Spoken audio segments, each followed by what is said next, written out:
What's going on, everybody? Welcome back to UFC Vegas 74 Bets and Banter. Today, guys, we're going to be breaking down a lot of great action on the show, starting from the bottom of the card, working all the way up to the top, talking about that flyweight main event between Amir Albazi, trying to stake his claim in the flyweight division. Kai Kara-France, fresh off a title fight, got defeated there, but had a lot of success. Can he get it back on track? We're going to find out the answer to these questions and more. But first, we got to introduce our two great guests for breaking it all down this week. And first, we're going to introduce a returning friend of the show. You asked for him to be back. I'm excited that he's back. Uncle Weezy in the building. My brother, how are you? I'm doing good, man. I was just in the lab today doing my cutting, pasting, updating the database, getting these stats ready for the next couple of weeks.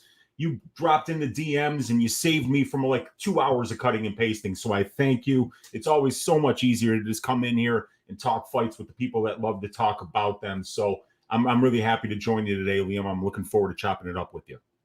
Absolutely, my brother. We got the king of stats. We got the sharpest chat in the game. And we've got a new contender emerging, the Jewish Bettor. My brother, how are you? You've been putting together a tremendous resume. I want people to know, as you introduce yourself here, 16% ROI since you started tracking third party in 2021. It's extremely impressive stuff. Not the hugest sample size of bets, but you like to pick your spots a little bit lower volume, higher return. And my man, you've been doing an excellent job. I like to give people a platform when they show their work, when they have that third-party track record, and you've been crushing. So excited to do some content with you. We've been talking about it for a long time. And my man, welcome to the show.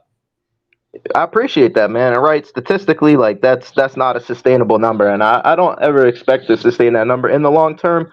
Hey, but look, it's going good so far. I feel like I got a good little flow of what I do, a good little strategy week by week, and I might not win every single week, but you can't expect that from nobody, guys. So let's get this money. I absolutely love it. Great strategy as well. You know, maybe 16% ROI isn't sustainable, but we're going to keep trying to make as many good bets as possible, as few bad bets as possible. That's the theory we preach on this show. So, my man, I absolutely love it. And we could start, gentlemen, with my first bet of the night. I'm happy to take this one on the lead. We've got Maxim Grishin taking on Philipe Lins at 205 pounds. And unfortunately, this line has gotten away from us, right? I bet this at plus 140 on the Philipe Lins side. And frankly, you know, one of the skills that I think I have is predicting where lines are going to go. You know, I feel like I have a good gut instinct for knowing how they're going to move over the course of the week. And I don't get in on a lot of early lines. You guys will notice I used to. I now kind of wait my turn because oftentimes dog prices improve over the course of the week. So you want to get in later on when the price gets to its apex. That's not the case with every fight, though. It's a case-by-case basis. I felt like here, you got the younger guy. He's on all the steroids, right? When people see the visuals, they're going to look like similar-sized guys, both on some roids, but one's 2 years younger. He's from Brazil. He's got 2x the following. He's just been around. And I feel like this is a very honest fight. I feel like this is a pick'em type of fight where either guy could win. I think if Philipe Lins gets on top, could look like a different kind of fight. Grishin's shown pretty good takedown defense against who? He's shown good grappling against who? Not a very severe level of competition. American top team product now, Philipe Lins, he looks like he's on the sauce. Like, that's a better product than what we saw against Tanner Boser and against Andrei Arlovski those first times out. So I'm not going to grade him against that. He gets the win over Marcin Prachnio via decision. He could still go 15 minutes. Grishin, even in his wins, he's normally not blowing guys out of the water. He found a way to lose to Dustin Jacoby in a fight that he clearly won because the guy just doesn't always have great optics. He doesn't always take advantage of opportunities. So I just felt like Grishin, wasn't going to cover a huge favorite number here very often. And I felt like it was just a more honest light heavyweight fight. But at the current numbers, passed for me. What do you guys think about this fight, starting with Uncle Weezy? Yeah, this is one that I've got really almost no read on, right? Here's the way I see this fight going down. You got Maxim Grishin in 4 UFC fights, has attempted 3 takedowns. So he's not really going to be somebody that you got to worry about, chaining wrestling together for 3 rounds. And then on the other side, you got Lins, 11 takedown attempts in 4 fights, but I'm pretty sure almost all of those were in the Prachnio fight. He's not a guy that's really going to go out there and grapple a whole bunch either. And when I look at the distance striking numbers, which are very predictive for me, if I'm gonna look at a fight that I think is going to take place at distance striking range for 75% or more of the fight, I want to look at those distance striking numbers over the long term. I want to see what somebody's accuracy is like, what their distance defense is like, what that distance differential is. And with a guy like Linz, he's landing 4.19, absorbing 4.16. Grishin, he's landing 4.74 and absorbing 2.81. Really nice numbers, but then you got to read it through the lens of who they've fought. Anti-Gulov for Grishin, William Knight. He might not have even thrown a strike in that fight. We have to. I'm not going back and watching it either. Nobody pays me enough to go back and watch William Knight fights. So I knew it. Dude, Liam said there's a fight off, and I said, well, okay. Since 80% of my action is on the Jim Miller-Gordon fight, well, it's got to be that fucking fight. And then, so there we go. And here's a fight that I have no action on.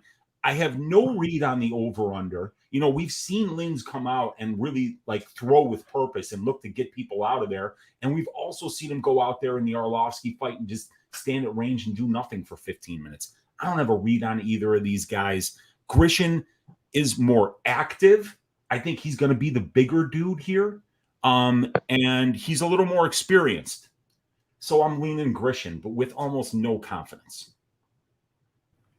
I totally understand that take. And yeah, I think slight lean either direction, I have no problem with here because it's light heavyweight. At the end of the day, it's a very volatile weight class, more finishes than average in the UFC. So I think that, Grishin has the power to get him out of there. We've seen Linz collected before, but I also just think that if one guy was to mix in takedowns here, it's probably to be Linz. So that felt like a little bit of a wash to me. Both guys' path to victories. What do you think, JB?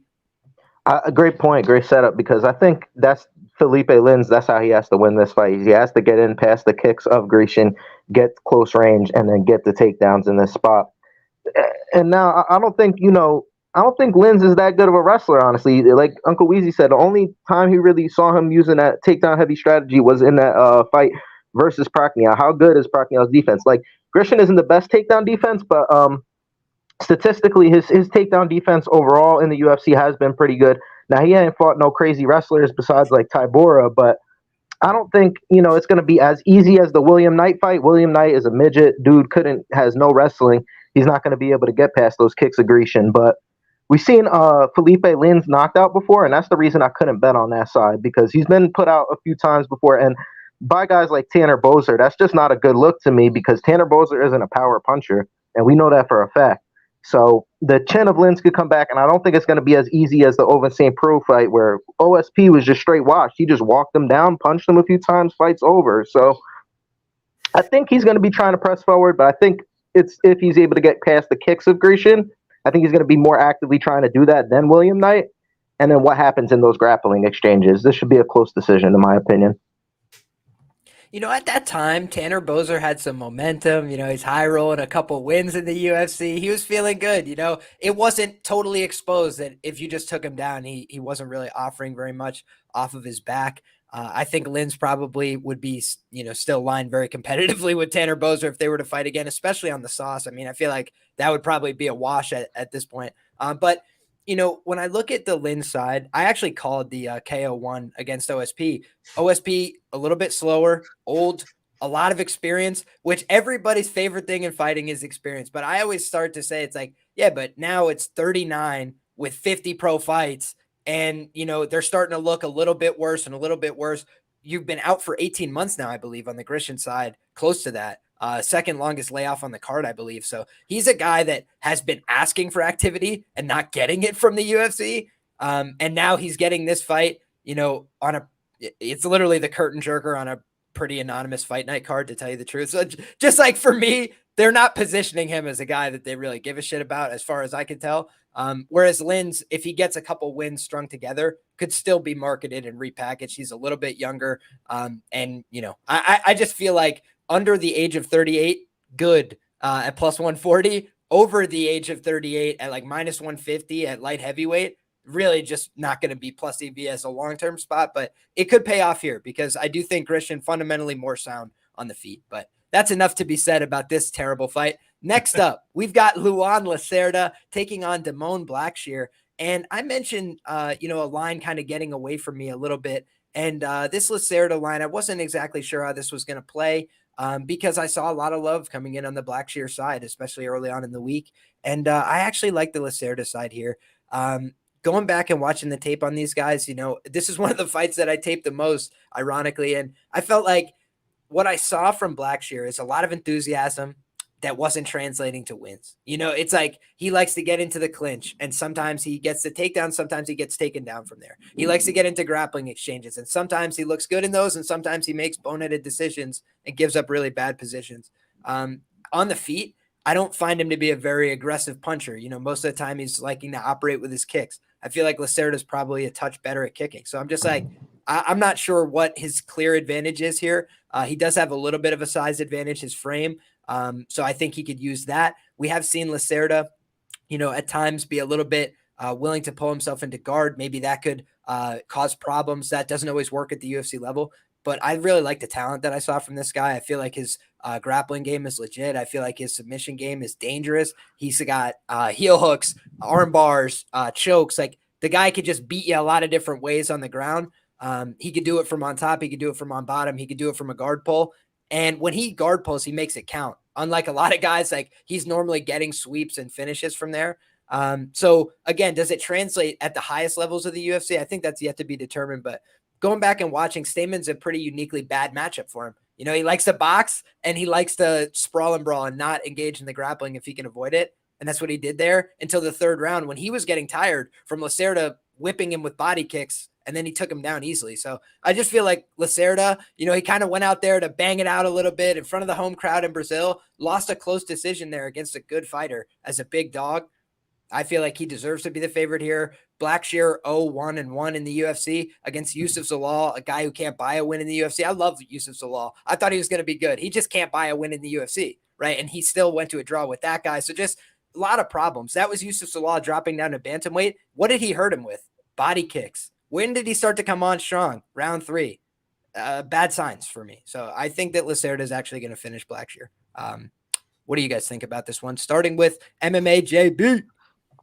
Yeah, so I think this thing I see with Luan Lacerda is he could be a little bit flat-footed at time and a little bit heavy on that front leg. I think if Damon Blackshear in this fight, he has to implement the leg kick. That's immediate, and he comes from a camp that does that. Jackson Wink, those guys. I don't know if that's still his camp, but he does implement it a lot. You saw it in the Farouk Basharat fight, trying to go to the low leg, and I think that could be a problem for Lacerda in the long run. Damon Blackshear, the thing I like about him is he does throw a lot. He's a volume striker. He's always constantly throwing, always constantly in the fight. Maybe there's not always a rhyme or reason to it, and like you said, he could make a few boneheaded decisions at times. I think the grappling of Lacerda is good, right? Like just like you said, he attacks heel hooks and he uses the heel hooks. When he doesn't have it, he'll take the back. Got that choke in that fight versus Alves, but like you said, pulling guard sometimes could cost him at this higher level. I think this is closer to a 50-50 fight. I don't see Lacerda finishing him. Damon Blackshear is pretty tough and has a good ground game himself. So I think this could be an even striking battle. Give me Blackshear at the plus odds. I like it because I'm getting the plus money there. I think it's a 50-50 fight, and that's the side I'm taking. I love it. Some disagreement early. What do you think about this one, Weezy? Break the tie. Yeah, I don't think I'm going to break the tie because I'm like squarely on the top of the fence and I don't know which side to jump on here. It's kind of like the Grishin Lins fight for me because with Blackshear, he's a hard guy to cap. You don't really know what the hell he's going to do out there. He's a little bit of a wild card, right? And with Lacerda, you do know what he's going to do, right? He is a plodding Muay Thai striker, like JB said. Heavy on that lead leg. He's going to try to walk you down. He's going to try to get your back up against the fence. And he wants to, if he can wrestle you, he's going to try to get the fight to the ground. He might just pull guard. I don't think he gives a shit. I've got his submissions listed out here, Liam. It's 3 rear naked chokes, 2 guillotines, 2 arm bars, a heel hook, an anaconda choke, and a triangle choke. So this guy doesn't give a shit where he is. He's on top. He's on the bottom. He's in a scramble. He can find it anywhere.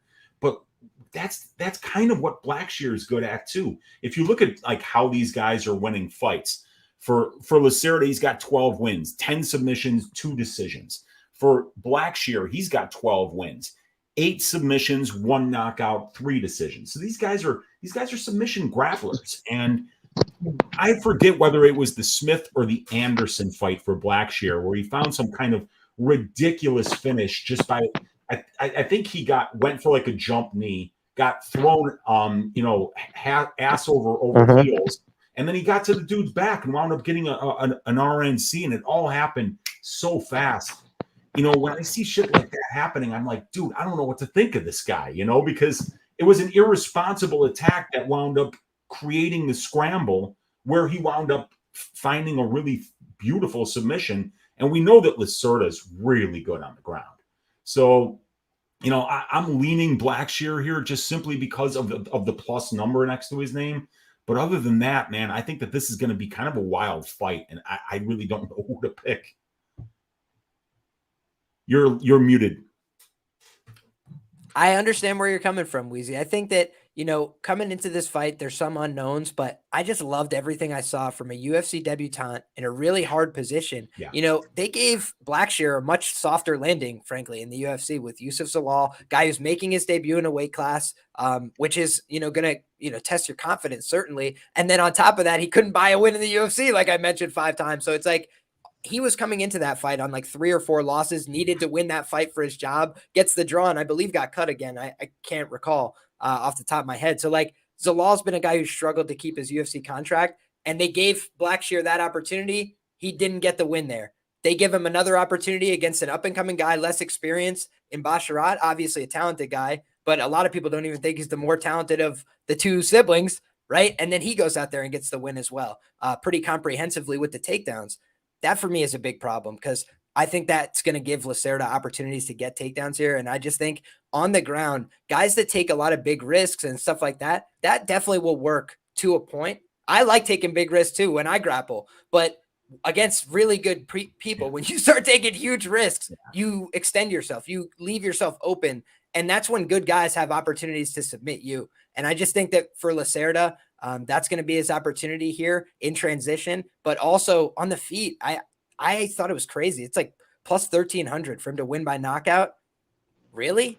I don't know about that. I thought Blackshear could have got finished by Youssef Zalal, of all people, who is not finishing many people at the UFC level. And I feel like the same strike that hurt him, kicks to the body, attacks to the body, is exactly what we're going to see from Lacerda here. He was punching and kicking the body in that Stamen fight. But alas, we can move on to a fight where I have very little to say, gentlemen. So I'll be mostly kicking this one over to you. But what I think about this fight is that neither one of these women is very high level and reliable at this stage of their career. For that reason, I'm not laying chalk on this fight. That's a certainty.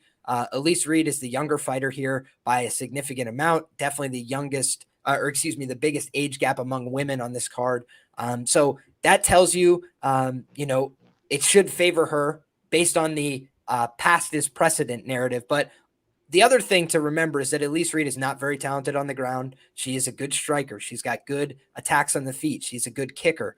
But if she gets people in close with her, she can get overwhelmed at times. And Jinh Frey, the problem with her career at this point is that she's a little bit slower and reactive on the feet. That's what got her knocked out against Polyana Viana.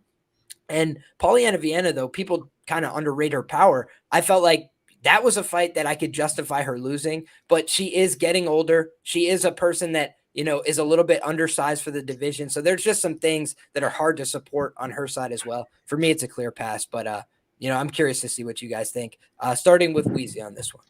Yeah. So let's just talk a little bit of gambling theory. All right.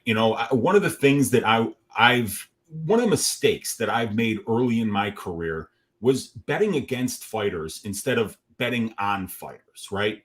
And you're saying like, now, whatever your read is on this fight, if you're on the Elise Reed side, what you're probably saying is, yeah, Elise Reed's okay, but Jinh Frey is terrible. And if you're on the Jinh Frey side, you're probably saying Elise Reed's ground game is pathetic. And all she has to do is go out there and get 2 takedowns in the first round and either the second or the third. She'll be on top. She'll win this fight because Elise Reed is terrible. But the reality is that neither one of these ladies is any good either right now. The skill set that each one of them has, there's massive holes in both of them. For instance, Elise Reed's ground game is not good, but when we're on the feet, if you look at her distance striking numbers, she's pretty fucking low volume. because everybody talks about how low volume Jinh Frey is. And she is. She's a low volume striker, only 9.45 distance strike attempts per minute. But Elise Reed's only throwing 9.73. So it's not like she's going out there like Brandon Royval or something and just drowning her opponents in volume. Neither one of these ladies are very good. So maybe you can't really find somebody to bet on, and that's fine. You don't have to bet this fight. The bookies have to make a line for it. You don't have to bet it. But there are angles here. Like if you're on that Frey side, you're probably saying she's going to take down Elise Reed and win 2 out of the 3 rounds that way. Here's the problem with that. Jinh Frey's only attempted 9 takedowns in 6 UFC fights. So can you count on her to wrestle? You know? And then with Elise Reed, I think we can count on Elise to fight the smart fight because it starts on the feet. She's going to go out there and box and try to keep it standing and do what she does best. Use that Taekwondo base, use that straight right hand, and win the striking exchanges. You know, and Jinh Frey is probably going to have problems, you know, winning the striking exchanges because she's kind of low volume. We'll probably see Elise Reed do a little bit more than her. But, you know, can we count on Elise Reed to like just flat out win minutes at the UFC level in striking exchanges? No, probably not. So, yeah, I'm staying away. I can't find a reason to bet on either one of these fighters. The pick is Jinh Frey, but once again, with very low confidence. Yeah, my guy Moy's in the chat going hard on Jinh Frey, but I think that it's for me a fight where if you can't get a strong enough read, if you don't have a good enough reason to bet on either fighter, those are the ones where you're like, oh, okay, good. I could just put this one away and not think about it no more. So that's what I've done with it. But what about you, JB? You found an edge here or no?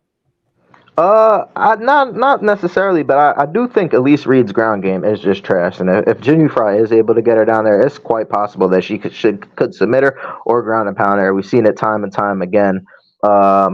Even that sweep she got versus Loma Luke Boonmi, that was probably one of the weirdest sweeps I've ever seen in an MMA fight whatsoever. It was like half guard, and she just turned her over. I've never seen anything like it. She trains out of the same camp. She's never left that camp. 30 years old now. How much improvements is she actually making in the grappling? I guess it's quite possible. We know for a fact Jinh Frey is on the decline, and we saw it evidently, like you said, in her last fight, getting knocked out. So, like Uncle Weezy said, tough to pick a side in this one, but I could see Jinh Frey submitting her, and I could see Elise Reed actually getting the KO again.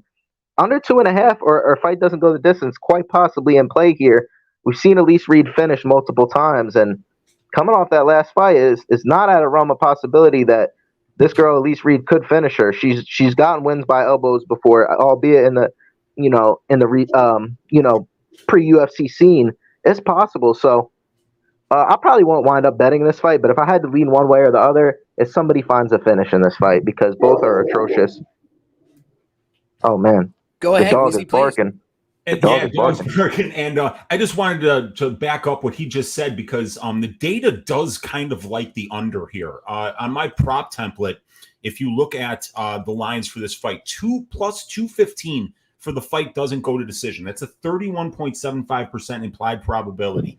The fights don't go to decision about 32% of the time in this weight class in 3-round fights, but Elise Reed is her fights have finished inside the distance 3 of 5 times at the UFC level, and for Jinh Frey, it's 2 of 6. So 45% of their combined fights in an 11-fight sample size, 5 for one fighter, 6 for the other, are finishing inside the distance. 45%, and we're only paying 31% on the line. So yeah, Jinh Frey or Elise Reed has to get a finish, but you're getting plus 215, so you don't have to put that much on it. Could be a cheeky little way to play this fight because Jinh Frey might get a sub, Elise Reed might get a knockout. I actually love it because if there's one thing you like to root for in low-level WMMA, it's for meme-like finishes. It's for people to make catastrophic mistakes. So that is what I would love to root for during this fight. You guys have talked me into it. I'll at least watch that market, see just how high that number will go because people love blindly laying overs in women's fights. Right. And I think that, low-level fighters is where you have more potential for finishes. Sometimes we just saw Mackenzie Dern beat the absolute tar out of Angela Hill, but because she didn't want to quit and she wanted to stay in there, the fight ends up going 5 rounds. So, you don't always see that at the lower levels. People be taking that one-way ticket out the octagon. So I think we could definitely see that this weekend and at a big plus money number, controversial. I like it. Next up, we got Daniel Santos taking on Johnny Munoz Jr. in a rebooked fight at 135 pounds. And this is a pretty volatile fight as far as I could tell, because Munoz, on the one hand, he's a talented submission grappler. He's a big guy for the division. He's got some power. Also been on the wrong end of some really ugly knockouts in the UFC. Quick knockouts against Tony Gravely. That's not what you want to see. So I think that, it's two talented guys. It's a pretty wide line, I feel like, given that, there's still some unknowns. These guys haven't been incredibly active in the UFC. Could use a little bit more data to make a stronger opinion on these guys at this level. And I talked about this before on my own solo stream yesterday, but just one of the advantages bookmakers have is when they have a rebooked fight, they get to see all the betting activity come in and then rebook accordingly. So yeah, I think that both these guys are live to finish. My strongest lean here would just be that this fight probably doesn't go to decision. I think the way Santos fights kind of will lean towards fights that don't go to decision more often than not. He's putting himself on the line. He's coming forward. He's throwing a lot. And when you're throwing a lot, you're there to be hit too. And I think that if this gets to the ground, both guys would be aggressive, hunting for subs, looking for ground and pound big shots. So I kind of just like this fight to end inside the distance if I had to pick something, but haven't bet anything on this fight. Weezy, what do you got here? So this is Daniel Santos is the kind of fighter I really love to back, right? If you have the combination of three things, in my opinion: pressure, pace, and durability, right? If you can just eat two to give one, but you just will never fuck off, you never stop moving forward, it's just so much more exhausting to move backwards than it is to move forwards. And this guy Santos, he gets that. He's extremely durable. He will eat 2 or 3 punches to give one, but he will never fuck off. He will never take a backward step. So I like him to win this fight. I think he probably breaks Munoz in the second or third round, but once again, gambling theory. You have a fight that was supposed to happen. It gets postponed. Now the bookies know we've already shown our hand to them. They know exactly what we want to do. And they're not in the habit of giving away money, unfortunately. I've been trying to figure out ways, to just give away money, but it's hard to find that. They don't like doing it. Sometimes they'll even void your bets when you do get a good line that was a mistake. So, man, the line has just went too far. As a matter of fact, it's went so far that I'm trying to find reasons to bet Munoz, and I'm trying to find reasons to bet the over, because the under has gotten so juiced. It's juiced to the tits right now. The Santos money line opened up like where? Minus 135. He's what? Minus 220 now. So yeah, I agree with the entire market. Let's just put it that way. All the steam on the under, I agree with it. All the steam on Santos, I agree with it. But it's getting ridiculous at this point. And if it keeps getting steamed, I might just get forced into a small, Munoz bet or an over bet and just, keep my butthole puckered for, while Santos is walking him down and hope for the best. That's what I worry about in fights like these, when they make the line so enticing that you're like, I have to bet this. Yeah, I know. And it just, the guy gets knocked out in the first 11 seconds and you're like, oh, that was why they did that. Okay. I see your point, gentlemen. But shout out to our guy, Clint, diehard MMA in the building, with some nice things to say. Our pub sports brethren, for me and Uncle Weezy as well. So shout out Clint. But JB, what do you got here, man? Do you have any strong leans on this fight? I don't bet the Munoz side. I just don't think it's a good idea, honestly. I tried the same thing. I'm looking at it from every type of angle, and no matter how I put it, just like he said, Santos is those guys that you want, one of those guys you want to put money on. He will fight for your dollar every single time. Munoz, on the other hand, mixed results in the UFC, and the wins come against guys not the best level of competition, obviously. Some of them you could even say, I don't even think Jamie Simmons is still in the UFC, if I'm not mistaken. So there goes that. And then the loss to Nate Maness and the knockout loss to Tony Gravely. I could see Santos hits harder than all those people. If Santos connects with him, I think he's going to put him out. And we've seen it happen with that uppercut. And I think that's the strike he could do it with. Munoz is going to try and wrestle here. Don't make that a mistake. He might even get Santos down at some point. But if he doesn't submit Santos, I think Santos is going to be able to get back to the feet. And he's going to be able to put those shots on him. The thing I would like to see Santos do a little bit better is pull some of those punches back, set up some of those power shots. Not everything needs to be 100% looking for a finish. And if he's able to even make that slight improvement here, man, we could see a guy that could move on up the rankings and a guy that the UFC is going to be trying to push. I think Santos is a good bet here, and I think he gets it done by finish. I also like that under bet, like my dude Liam said. I don't see him getting submitted, but it is possible. If that's the rate, there's a route to victory. I think he chokes him somehow. But pre-UFC, this guy's level of competition is awful, and he went to a decision with a guy, Retsin Otungula, in KOTC Golden Era.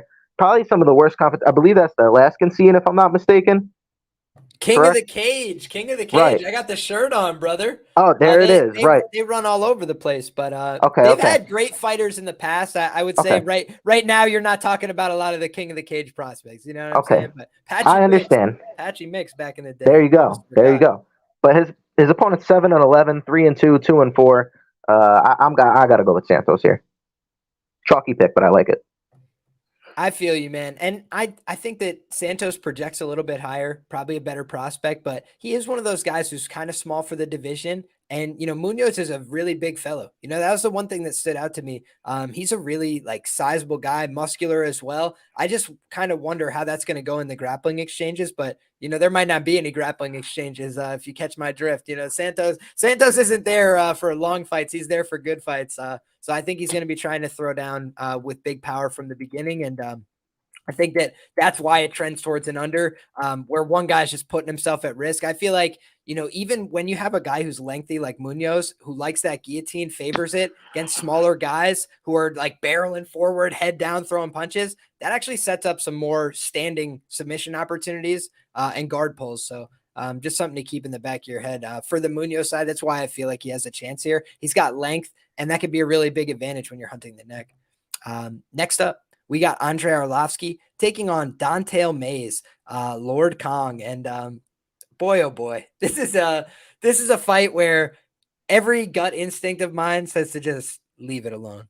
Because on the one hand, Andrei Arlovski, I feel like, has lost a couple of these fights, like the Collier fight where he gets the nod. They're just giving it to him anyway because he's got a louder cheerleader section and everything like that. You know what I'm saying? But I feel like Andrei, he does just enough. He throws the pitter-patter offense. He'll touch you with a big combination late in the round. He's a savvy guy. He's been around for a million years. Him and Jim Miller, who, we may or may not get a replacement opponent for at some point on this card. They're like two of the longest tenured guys in the UFC roster, and they're both fighting on the same card. So for me, I felt like there was something meaningful about that. The fact that it's the 30th anniversary of the UFC and they keep putting all that imagery. These are the guys that are like, the last Mohegans, the guys that have stuck around since the original era. And so I feel like they're trying to give them due respect, give them fights that they can win, fights that are still marginally competitive. Don'Tale Mayes is 13 years younger, right? He's fought decent guys in the UFC at times, but he's also fought guys with no experience like Hamdi, guys that are not very good and on the way out of the organization like Augusto Sakai, with all due respect. So I don't think that Don'Tale Mayes is high on their priorities list. He's a guy that trains at Jackson Wink. He probably gets the John Jones rub. They're like, yeah, can you give Don'Tale another fight? Yeah, sure. I guess so. But I don't think that this is a guy that they want to build around. He's just a very, average heavyweight that makes really bad decisions. Andrei Arlovski, better decision maker, 44 years of age. He's been knocked out a bajillion times. He could easily get knocked out here. The guy is much larger, 13 years younger. If he knocked him out, who would be surprised among us? However, betting hard-earned money at chalk on Don'Tale Mayes is a brave decision, a decision that I can't make. So I wish everybody the best. I think Arlovski could easily get submitted here. That's the one thing where when he gets taken down, he turns his back and he goes, all right, get me out of here, dude. I don't think he likes to be on the ground at all, especially at this stage of his career. You don't want big men on top of you. Mayes has shown that when he's doing well, it's normally from the top position. He tried to out wrestle an Olympian. Wasn't a good idea. Did it in really silly fashion. Would some of those things maybe work against a 44-year-old Andrei Arlovski? I mean, I can't rule it out. So for me, it's a very volatile fight. And I just don't want to get involved with it, to tell you the truth. What do you think, JB? Yeah, I mean, I think, in his last few fights, he's come along a little bit. Arlovski, he's got the win. You look at his last 8 fights, and he's got wins versus Philipe Lins, Tanner Boser, Chase Sherman, Carlos Philippe, Jared Vandera, Jake Collier. Both those were split, but nonetheless, that is not the highest level of competition. Obviously, I don't have to. This is nothing new here, right? Some would call These it the guys, lowest level of competition.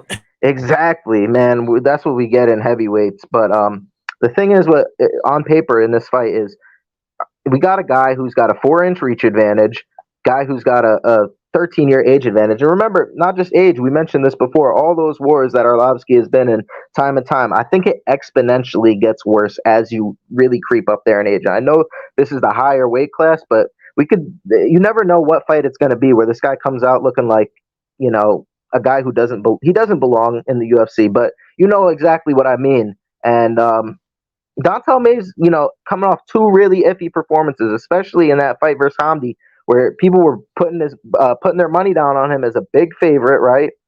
And that sits in bettors' minds. It gives him a sour feeling. Whereas Arlovski, a little bit more of a popular name. People know who he is. They're willing to put the money on him. He's got those split decisions. Oh, he's going to get another split decision.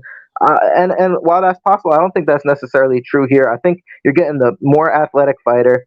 Arlovski would, I think, have to get him to the ground. We saw some improvements in Dontel May's ground game in the Parisian fight, I believe it was, and so on. He did that was a little bit of the knock on him, getting submitted by a guy like Cyril Gane, getting heel hooked by a kickboxer. That's not a good look, but I don't think he had already quit that fight. Exactly, and I don't think Arlovski's dropping back for heel hooks. This is a winnable fight for Mays here, and we're seeing a little bit of money come in on him. I'm gonna go with Dontel Mays here, and I know it's tough to put money down on him if they're the last 2 fights, but like I said, a little bit of sharp money coming on him, and that just confirms what I've been thinking this whole time. I think this is a good spot to bet Dontel Mays here versus old Wash Arlovski. Bootsy disagrees. What do you think, Weezy? Come on. I heard Bootsy. That's all. Yeah. So Bootsy knows what I know, and this is something that I heard that I have no actual proof of, right? But it would make a lot of sense after you look at Arlovski's last few fights, right? And what I heard is that Arlovski has a set contract at this point in his career that does not include win bonuses.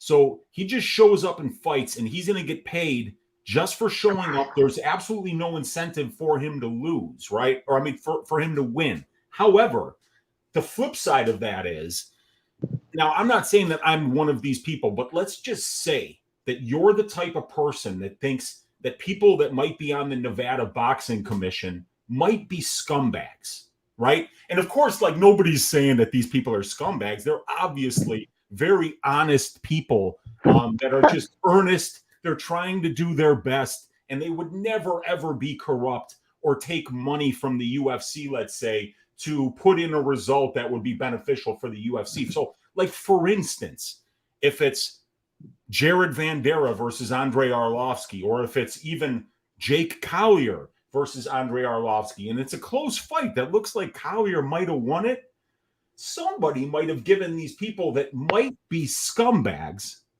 a little bag of money to say, we lose less money if Arlovski wins because then we don't have to pay his opponent a win bonus. Okay? So maybe somebody can check into that for me. Maybe they can find out whether Arlovski has win bonuses at this point of his career, but it might make a lot of sense out of some of the decisions that we've seen Arlovski go Arlovski's way recently. And I'm going to rehash something I just said a fight or two ago, Liam. We bet on fighters. We don't bet against them. And I can't find a lot of reasons to bet on Dontel Mays other than Andrei Arlovski's 44. Andrei Arlovski's washed. Andrei Arlovski insta-taps as soon as his ass hits the ground. That's why I'm betting on Mays. And if I'm betting on Arlovski, I'm saying to myself, well, Dontel Mays looks like he smoked a joint the size of my middle finger like 2 minutes before the fight. He looks like he's in slow motion out there, man. I mean, like, I'm faster than Dontel Mays. I'm challenging him to a race.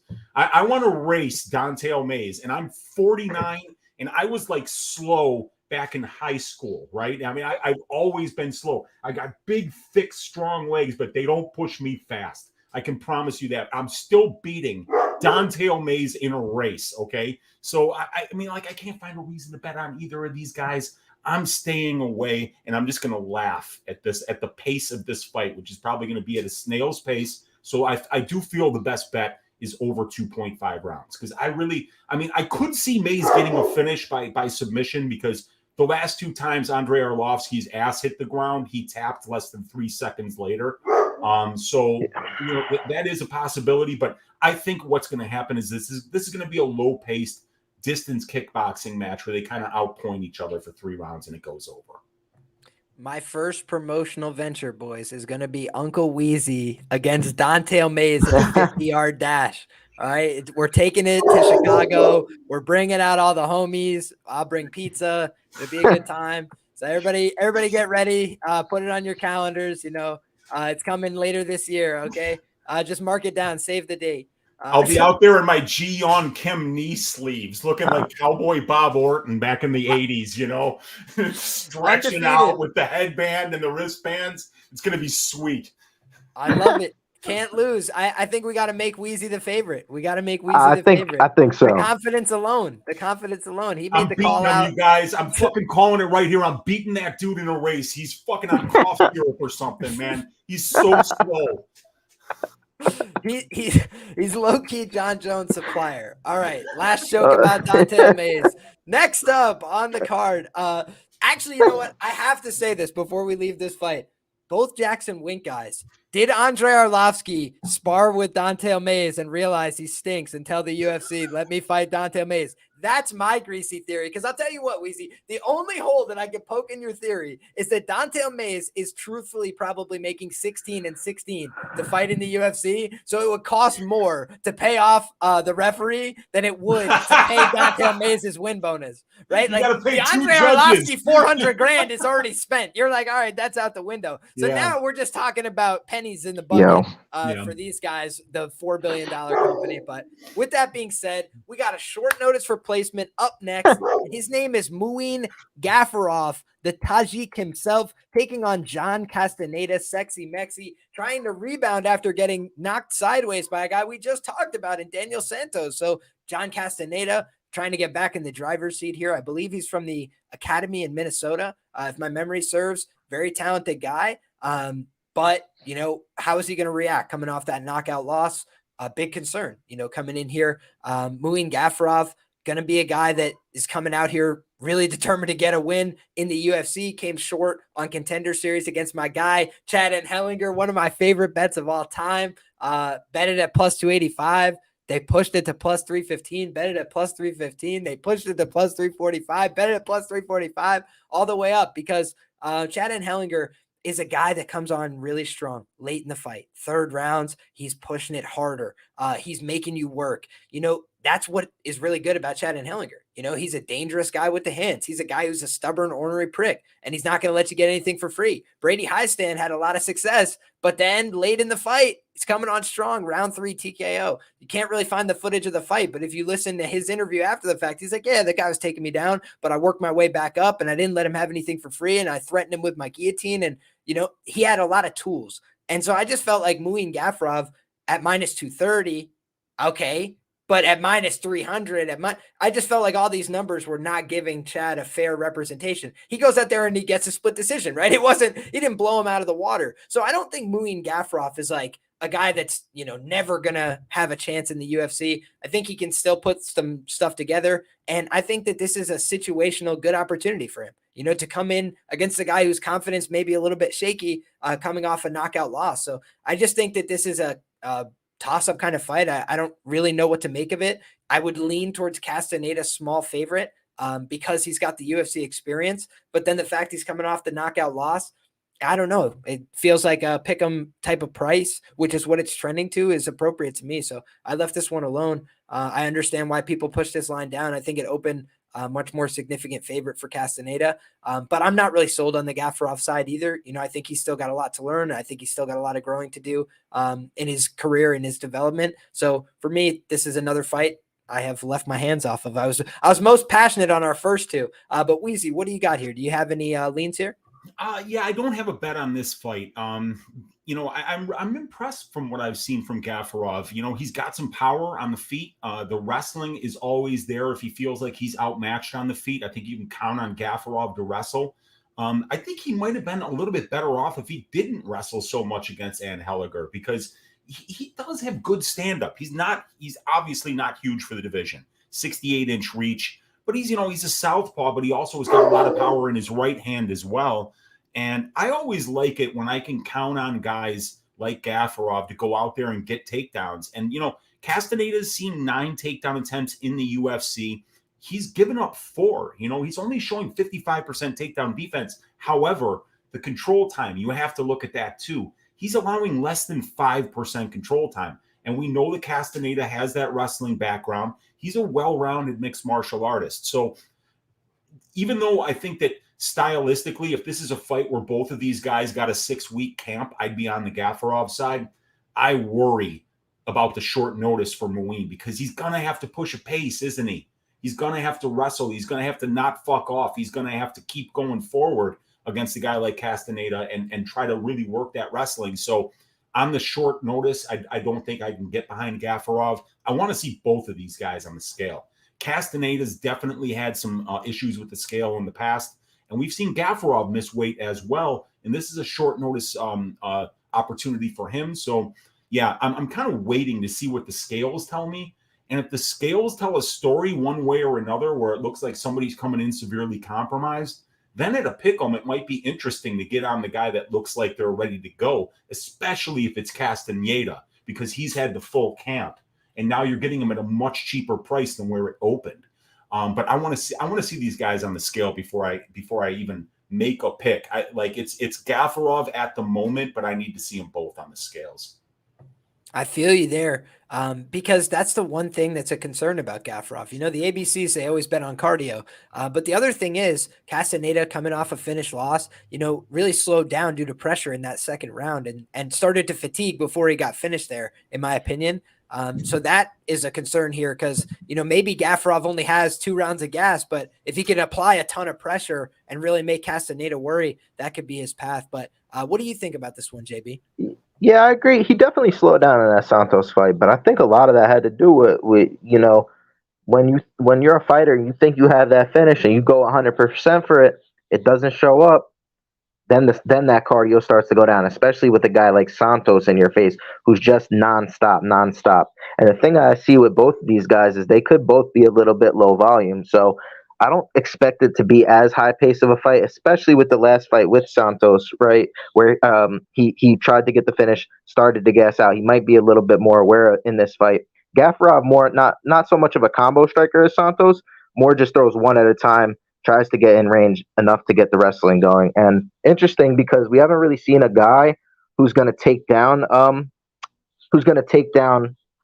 John Castaneda, right? Keep him on the floor. In his Contender Series fight, we saw it a little bit, right? But that was years ago versus Lealoa. And same thing, he didn't get into the UFC either. Whether he won that fight or not, same as Gafurov, he didn't get into the UFC. He was brought in to face Nathaniel Wood. I believe that was on short notice, and that's how he was able to get into the UFC. The wins versus Eddie Wineland. Eddie Wineland was on his way out. I don't consider that a great win. And Miles Johns has been an iffy fighter, to say the least. Yes, he did have success in that fight versus Santos, but eventually didn't go his way. I think Gafurov, more than anything, controls his opponents when he gets them to the ground. Unlike this dude's past opponents who are looking for ground and pound, looking for subs, looking for finishes. Gafurov, once he gets on top, he's a wet blanket, my dude. So how is Castaneda going to react to that? Like Uncle Weezy said, though, this is on short notice. So the thing is with Gafurov, I think this is going to be another close decision, guys. I like fight goes the distance. I think I don't know what we're getting on that number yet. I haven't seen it.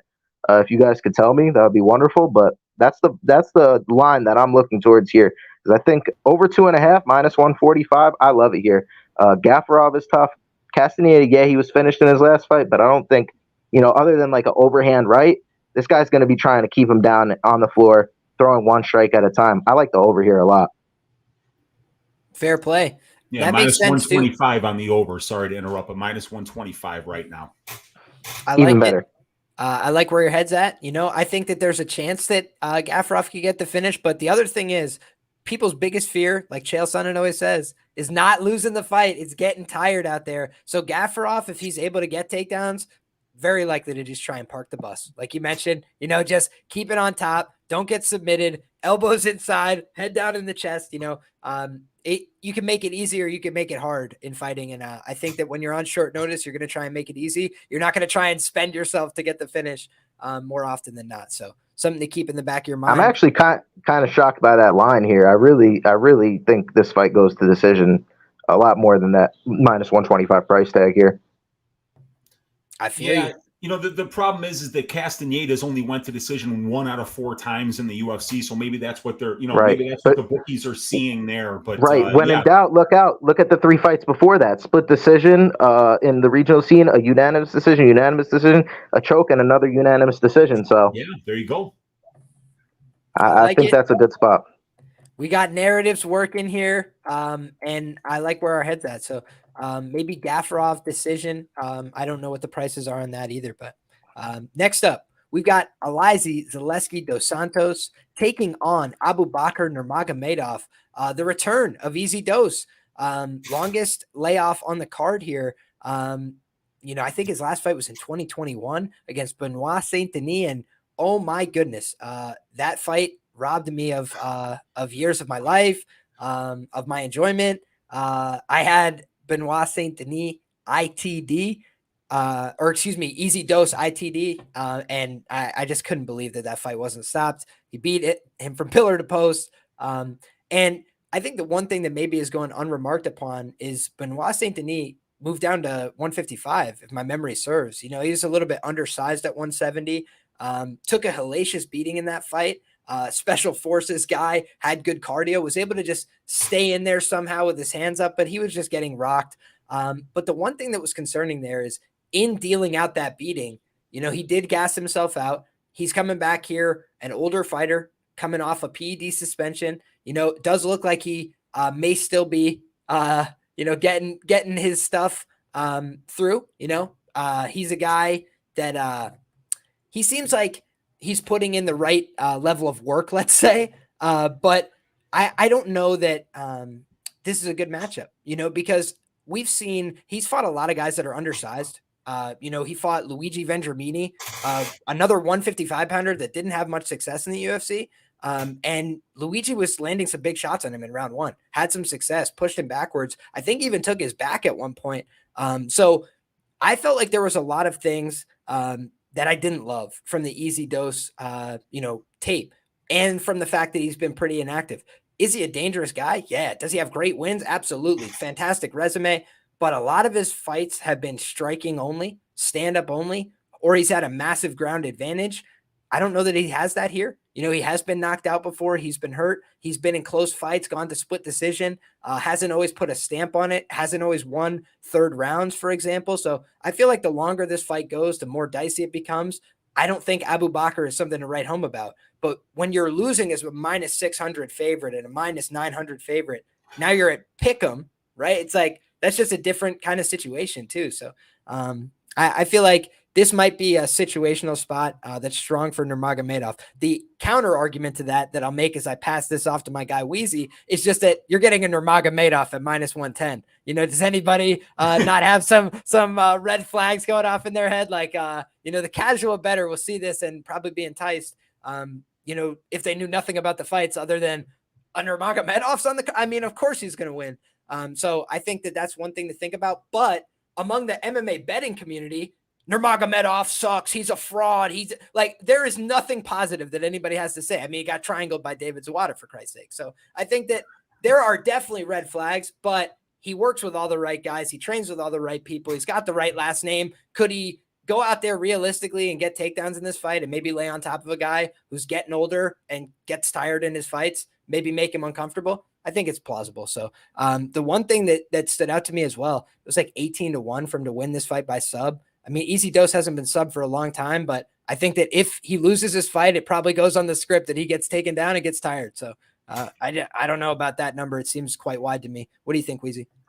Yeah, I think Abu is a great minute winner, man. I mean, I think he's a really, really, really good minute winner. And even the fights where he's losing, getting submitted, getting knocked out, he's winning up until the point that he loses that moment. And all of his losses are, finishes.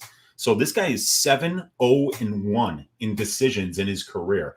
And then you look at the stats and you're like, holy shit, the stats just scream minute winner, right? Lands 5.44 distance strikes per minute, only absorbs 3.51, 52% distance accuracy, 72% distance striking defense, snappy jab, nice uppercut. He switches stances, and from the southpaw stance, he'll throw heavy body kicks, heavy head kicks. And then when he does choose to wrestle, he gets his takedowns and he gets a ton of control time. Once Abu takes you down, you're not getting back up. 42.8% control time for, only 3.45% control time allowed. So his fights are spending about 46% of his UFC cage time is spent in control time positions, and he's winning 92.5% of those control time positions here. So no matter where the fight goes, he's winning the minutes.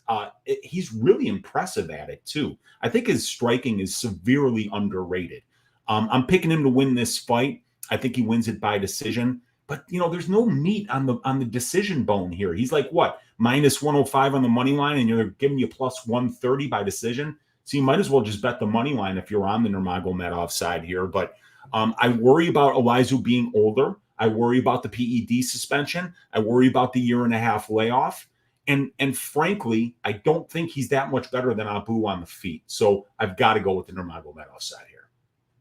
He's definitely the flashier guy. He's definitely got the show-stopping ability, but I agree with you in terms of just like who would win the minutes of a striking fight between these two guys. Muslim Salikov comes to mind as another guy. He's not incredibly high volume, but he makes his shots count. He picked his shots in that fight. Split decision, right?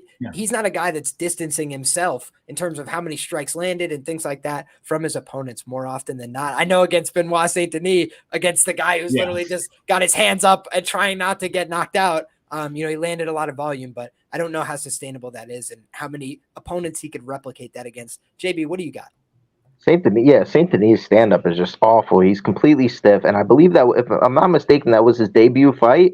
Yeah. And he looked even stiffer in that fight than the previous fights, which is tough to say because he looked stiff standing up, in those fights before the UFC. So I actually agree with what Uncle Weezy said with Nurmagomedov stand up. He has good range management. He gets right out of the way of strikes and he comes back in with that jab.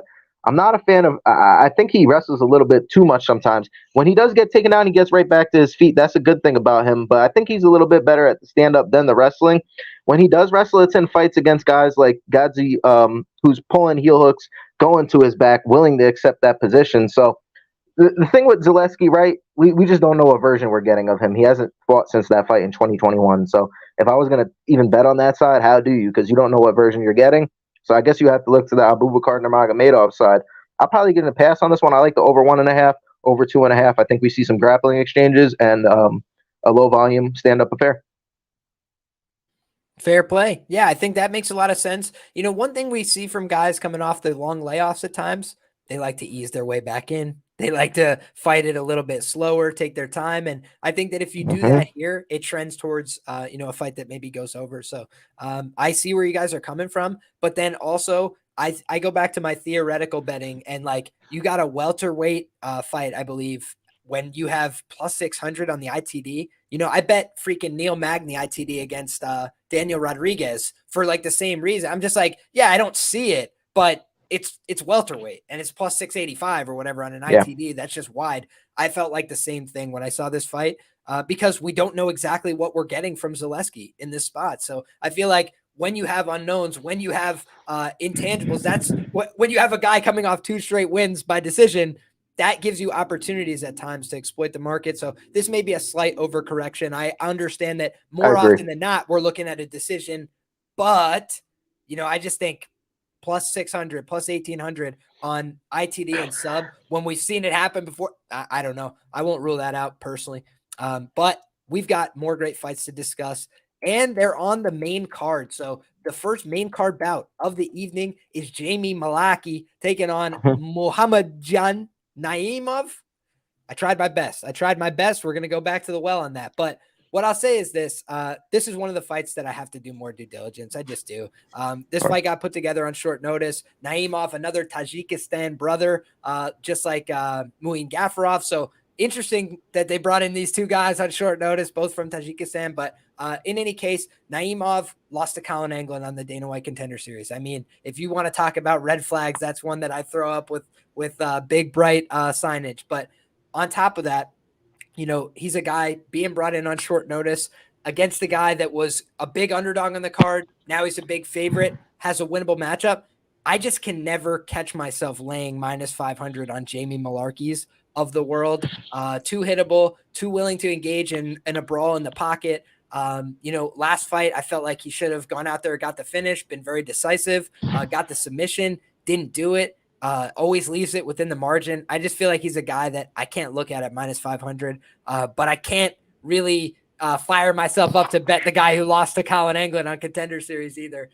So JB, why don't you tell us what you got first? Yeah, so I bet on Mullarkey inside the distance in the last fight, and God, what was that? What was that? He just did everything to not finish the fight. Everything to not finish the fight.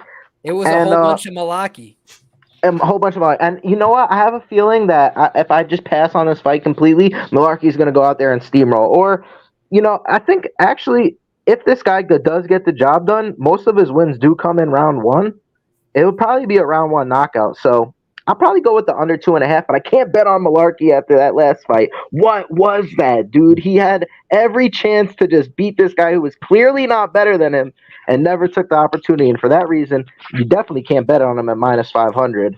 I'm staying away from this one. I hate Mullarkey.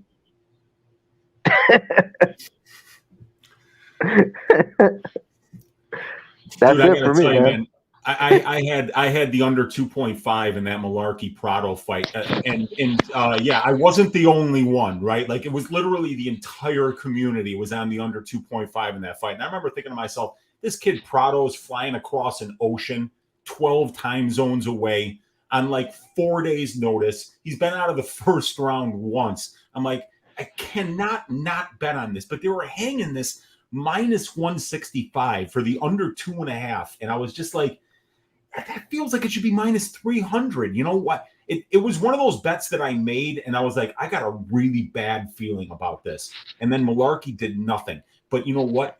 Mullarkey didn't have to do anything because as bad as you want to say Mullarkey was in that fight, I would push back and say, what the fuck was that, Francisco Prado? You flew all that way to Australia to fucking go out there and do that, to pull a fucking William Knight and throw 9 strikes. Nobody's heard of you. You're beating up dudes in parking lots in Argentina. The fucking UFC calls. You're gonna face a guy that's a tough guy, but not particularly skilled anywhere. And then you get on a plane and you fly 12 hours and you do that. Dude, he shit himself out there. That was fucking awful. Francisco Prado better fucking come out like he's shot out of a cannon the next time the UFC lets him get in the cage, because he's got a lot of fucking explaining to do for what that performance was.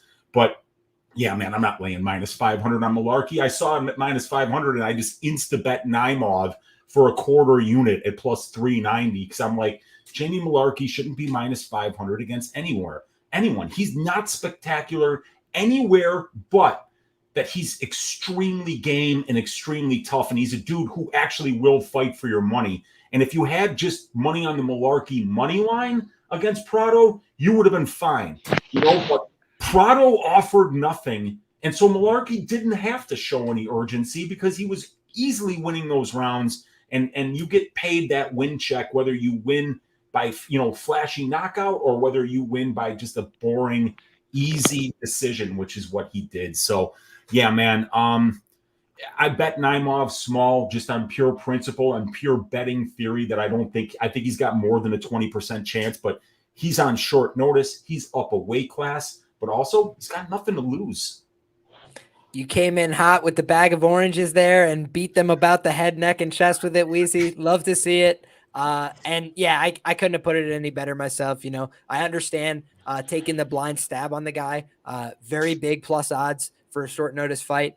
But then on the downside, short notice fighters, they tend to have a tough time putting it together. So it's one of the ones where, you expect to throw out a certain number of the tickets, but if you're in them for every opportunity that comes around, you can come out the right side of it. So I like it from a theoretical perspective as well. Next up, we got Karine Silva taking on Ketlen Souza. And I got to do a little bit more Ketlen Souza tape. I was watching her last fight, in the Invicta, where she was winning the championship belt. She's able to go 5 rounds. She's got decent enough power on the feet, very small stature for the division. But I think that, that might not matter as much here. Karine Silva is not a super long striker. They both kind of tend to like throwing the power with the right hand. I think that in terms of the grappling here, this becomes a very interesting fight because I'm not sure that Karine Silva's head and shoulders above her in the grappling. I think she's a little bit more dynamic. I think she's maybe got a better guard, but I think the idea that she's going to easily win this fight is not what I saw on the tape. That girl from the Contender Series was able to get on top, get significant top time, land some decent ground and pound at various points as well. I thought she gassed out, right? And I thought she made really bad decisions down the stretch where she was landing some big shots, couldn't keep the pressure up because of her cardio. So then she was starting to take bad shots and ended up getting guillotined. But I feel like this is a fight where, both these women are prospect age. Both these women have put together some decent regional experience. I wouldn't say that either one of them has standout wins. I'd say their losses are fair. You look back, Ariane Carnelosi, a loss for, it's like, these are UFC level fighters that they lost to by and large. And when they didn't, it was 5+ years ago. How much are we going to rate that with, under 30-year-old prospects coming in? I'm not sure, but what I do know is that there's one girl who hasn't won a decision and that there's one girl that's won a bunch of decisions. Yeah. So for me, when you have women's MMA, more likely than not, she's just going to submit black belts like that, like just every time in the UFC. I mean, she's fighting a black belt here, in Ketlen Souza. So I just think that this is a fight where nobody knows who Ketlen Souza is. There's a potential for recency bias on the Karine Silva side because she was able to go out there and get 2 finishes in a row. Not very common for women's MMA. I think all those factors to me say dog or pass. And I'd be looking at the Ketlen Souza side. But I think that, it's an interesting fight because we could also see Silva tested here in the grappling herself. What happens when you're underneath and the girl actually passes your guard instead of just playing around from the full guard? I think that becomes an open question here. And she was able to get on top in her last few fights. I didn't think her wrestling looked particularly stand out either. I thought that there were some clunky exchanges. And I think that she could easily get, judo tossed, whipped over, whizzer toss. Like, I just feel like she puts herself in extended positions that aren't extremely athletic when she's wrestling. That's a recipe to get tossed. So I think it's a very dangerous fight for both women. What do you think, Weezy? Yeah, Karine Silva is such a good finisher, but she really is a pure moment winner. Even the fights that she's winning, she's oftentimes losing them up until she wins them with the finish. 100% of her wins by some finish. Never won a decision in her career, only been to 1 decision too. So she's losing by, finish as well. From what I've seen it by Karine Silva, there's not a lot there. Dude, 19% distance accuracy, 27% distance striking defense. That's the worst that I've seen accuracy and distance wise or defense wise. Never seen worse numbers than that. Now, it's in a very small sample size, so it's not a big deal, but it is concerning. And then against that dude on the Contender Series, who I still think was Alir Latifi trying to, the traps on that Kahiyan, I think were actually bigger than Latifi's. And that head is like I can't believe that girl could even stand up. But that was a wild fight, man. And I think that if Karine didn't finish that guillotine, she would have been done there. Because I think that was the last ditch effort. Having that dude on top of you for like 7 minutes, I'm not surprised that she was completely gassed. But she did get that guillotine. And like I say, it's the same thing here. How do you go out and bet on the Karine Silva money line? You should just do the inside the distance, but then you have to ask yourself, one of you guys tell me where the inside the distance is on Karine Silva right now? Because I have best fight odds pulled up. I'll try and get it for you. Yeah, because you should never lay juice for a finish in a women's fight. Even if it's women's flyweight where they're finishing around 40-41% of the time. When you're laying juice, you're paying plus 110. Plus 110, my God, like a 48% implied probability or something. It's a lot to ask. I kind of feel like the smart money is on Ketlen Souza by decision because Karine Silva is a very bad minute winner. Okay. And because Ketlen Souza, when you watch her last two fights, the fight against Suotama and the fight against Williams, right? She looks to have improved a lot from the fights that we saw before that, where she looked absolutely terrible. But she's fast. She moves well laterally. She's hard to find. And I mean, Karine Silva couldn't hit water if she fell out of a boat. She got a 19% striking accuracy. So I kind of feel like you're getting a nice fat plus money number on Ketlen Souza to win by decision. Maybe even a decision-only prop would be a decent way to look at this. But I was hoping to get something closer to plus 400 or plus 350. I think it's about plus 300 right now. I'd like to get a fatter number on the debutante by decision. Yeah, I find some of the prop numbers to be absolutely busted on this fight. So I'm probably going to be looking that direction myself. And I think that you made a lot of valid points. I do think to the point of the chat, a lot of people are saying nice things about Karine Silva. I don't think she's a bad fighter. I think she's a very talented fighter. I just think, really, that Karine Silva is not a bad fighter. I'm going to disagree with you in a second. Go ahead, though. Okay. Well, I don't think she's bad. I think she's got some good skills, but I don't think she's got a complete game. I don't think that she's got a game that is, equipped to beat everybody cleanly every time as a minus 200 favorite, 65% implied when you're relying on wins inside the distance in WMMA. So that's why it's like, I think she's got some good components. Maybe she could become a good fighter, but I think that right now she's a very raw prospect and she's got 2 quick wins inside the distance, which could lead to recency bias. So those are all the factors that I'm looking at here. But I do agree that she's got a nice front headlock series. She's got a good Dar. She was switching off from that prayer to the, setup for the Anaconda. She did a lot of cool things, but I don't think that she's, head and shoulders above the division, Yeah, fair enough. I just think she has to get on top, and I think her wrestling just isn't good enough to do so. Her striking consists of, one at a time, like Uncle Weezy said, and she gets hit a lot. She's trying to get that clinch. She's desperate to get that clinch. She's a very one-dimensional fighter, in my opinion. If she tries to stand with Ketlen Souza here, I think she gets pieced up on the outside. She's going to have to force the wrestling. I don't think she's going to be able to have success there. Ketlen Souza, whether we saw her get taken down in the regional series or not, like I said, I think people are overestimating the ability of Silva to get this fight to the ground. I believe she rocked Poliana Botello to get her to the ground there. And in the Yang Kui fight, right, she was getting taken down. In the previous fights, even in the regional, she's getting taken down. The one fight she did get on top, she fell back for a heel hook. Come on, guys. Big red flag here.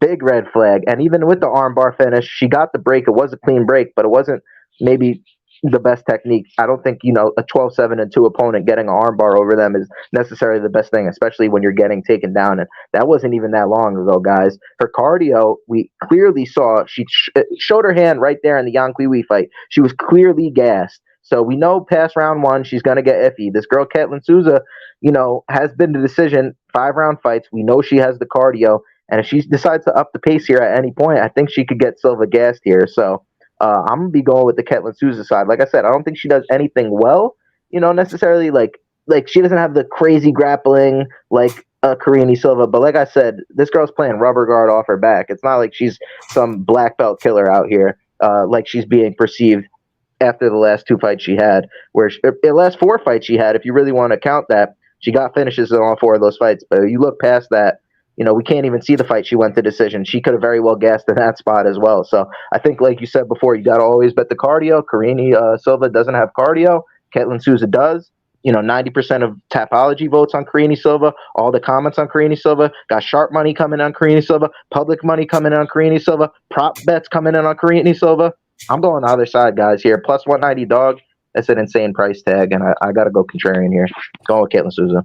Dude, I absolutely love it. And guys, with all due respect, when everybody in my comments, when everybody in the live chat is going the other way, that does not always have a good track record. So I wish you guys the best. I do think it's very possible. Good luck. But I'm saying that I think that both of these ladies are a little bit closer in the grappling than people realize, and I definitely think that they're closer in the striking than people are talking about here. So I basically think they both like wing and right hands, and I don't think that either one of them has the most power that I've ever seen. So I just think that this should be a competitive fight, and I don't think that the price reflects that. One has cardio too, and the other doesn't, and one's a plus 190 dog. So that's where I'm at. Yeah, well, you get tired too if you had a Lear Latifi on top of you. I mean, come on, what are you going to do? Well, the last thing I'll say is Yan Kui defended like 50 arm bars. Like it wasn't like she got audited by the first attempt. It was like she was in the guard, hanging out, throwing some punches, standing up out of the guard, landed some punches from there as well. And then the round starts again. They're on the feet, and she gets submitted with like a jumping guillotine. You know, it was nice. It was cool, but it was also like, you know, it didn't look like she just had her completely solved. She shot into several sprawls, you know. She shot into very easy defense for Yan Kui. So I think it should be a good fight. Next up, we've got the talk of the Twitter streets for the week. Tim Elliott taking on Victor Altamirano. And this is another one where, you know, if I had to put on my contrarian hat, that's what I would do in this fight, you know. You got the older fighter here, lined as the favorite, very public side, very easy to understand why. You know, he's got a sympathetic story. He's got UFC title experience. He's fought a lot of the good guys in the division. I just think that this is probably a tough stylistic matchup. You look at how he's lost in the past. He doesn't like pressure. He doesn't like guys with really good opportunistic grappling.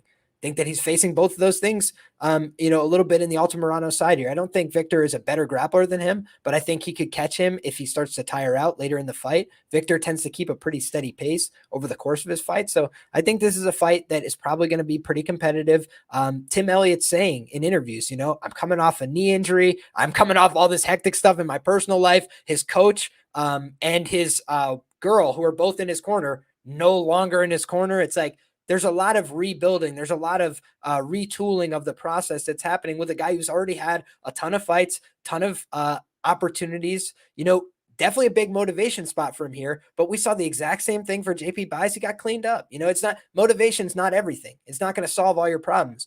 And he's still an older guy for the division. You know, for flyweight, I mean, he's a very old guy for the division. So I think that, you know, a generation has already kind of passed by with Tim Elliott as a part of it. Altamirano, he's not a young guy. He's not a 27-year-old prospect, but he's in his early 30s. He's got way fewer miles. And I think that he's a guy who's a little bit fresher at this stage in his career. I think he could take more shots. If Tim Elliott, like he says he wants to do, wants to just go out there and bang it out on the feet, you know, I think either guy could win there. Altamirano's not an ace on the feet. He's not got great standout defense, but unless you put him out cold, he's going to continue coming forward, throwing punches, staying in your face, doing some body work. That doesn't sound like the recipe for a Tim Elliott win in my book. You know, Tim Elliott does tend to gas out. So I think if he's smart, he's just using all this media bullshit, spinning a web. He's going to come out here, wrestle, and go for takedowns. If he doesn't do that, I think he's giving his opponent more chances to win. I think that at a plus 150 type of number, I'm looking more towards the underdog here. You know, Cinderella stories don't always happen in MMA. I don't know how long you guys have been around, but a lot of times, you know, the nice story doesn't always play out that way. And I think it could happen this weekend, but I wouldn't be banking on it at the price. What do you think, Weezy? Yeah, I said the same thing on Stack Diggers. It's like I'm just not laying minus 180 on Tim Elliott. You know, I can't do it. You know, because you know, here let's talk Tim Elliott real quick, and let's look at the experience, the losses, right? Ali Bogatinov, Joseph Benavidez, Zach Funsize Makovsky, Demetrius Johnson in a 5-round decision, right? You know, he loses to Ben 10 win, Davison Figueiredo, Askar Askarov, Brandon Royval, and Mateus Nicolau. And what you're saying there, after you read those list of names, does Victor Altamirano belong on that list of names, the names that are beating Tim Elliott? But then you find that there's a gap. There's a gap there between the level of competition that's beating Tim Elliott and then the level of competition that Tim Elliott is beating. The wins are over Louis Gaudino, okay? Louis Smolka, who was probably drunk in the cage for that fight back in 2017. Mark the Bumblebee De La Rosa, you know, who's accomplished more outside the cage than he has in it, right?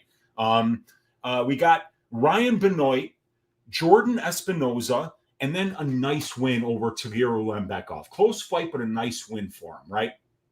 So where does Altamirano fit in there? I mean, I like him better than Jordan Espinoza. I like him better than Ryan Benoit. Like him better than De La Rosa. Like him better than a drunk Louis Smolka. Like him better than Gaudino. I mean, is he on Tagir Ulanbekov's, level? Probably not, but it's not like Ulanbekov is this guy that's really dangerous anywhere, right? Kind of like Altamirano is not really dangerous anywhere, but you either have to pay minus 180-ish for Tim Elliott, or you're getting about plus 150 on El Magnifico. He cashed a 2-unit bet for me against in his last fight against the Brazilian guy, Salvador. I thought he won 2 out of 3 rounds in that fight and looked good. I'm impressed with what I've seen from Victor thus far. Like you said, he's 4 years younger. He's an inch taller. I think he's got a 2 or 3 inch reach advantage here. And the pace. You'll love Victor's pace, and he's very durable as well. So, I mean, I think maybe you'll look at Victor Altamirano by decision here, because one of the things that really does worry me, if you're on the side saying that Tim Elliott's going to out-wrestle Altamirano, that could certainly happen. Elliott's attempted 99 takedowns in 15 UFC fights since 2013. He's gotten 46 of them. He's averaging 3.77 takedowns per 15 minutes. But here's the problem. Tim Elliott's attempted 99 takedowns. Tim Elliott's opponents have attempted 49. So he's attempting twice as many takedowns as his opponents, but he's only winning 54% of the control time positions, which tells me that when Tim Elliott takes you down, it's kind of easy to get back up. But if you get Elliott down, you might be able to win more minutes, keeping Elliott down than the other way around. So I don't know, man. I think I would bet El Magnifico before I would bet Tim Elliott, but the pick is going to be Tim Elliott by decision, because I know more about him at this point. You're all muted. I clicked twice and muted myself again. I like it. What do you got, JB? No, I mean, I understand the love for Elliott, especially after the whole thing. But what do you guys think this line would? Do you guys think this would be line the same if this wasn't a story? I kind of think it would, dude.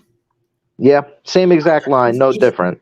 Yeah, because here's the thing. Tim Elliott in his 15 UFC fights has faced guys with an overall 82-50 UFC record. Victor Altamirano in 3 UFC fights has faced guys with a combined 1 win and 6 loss record. So it's definitely a step up in competition for Victor Altamirano. Absolutely.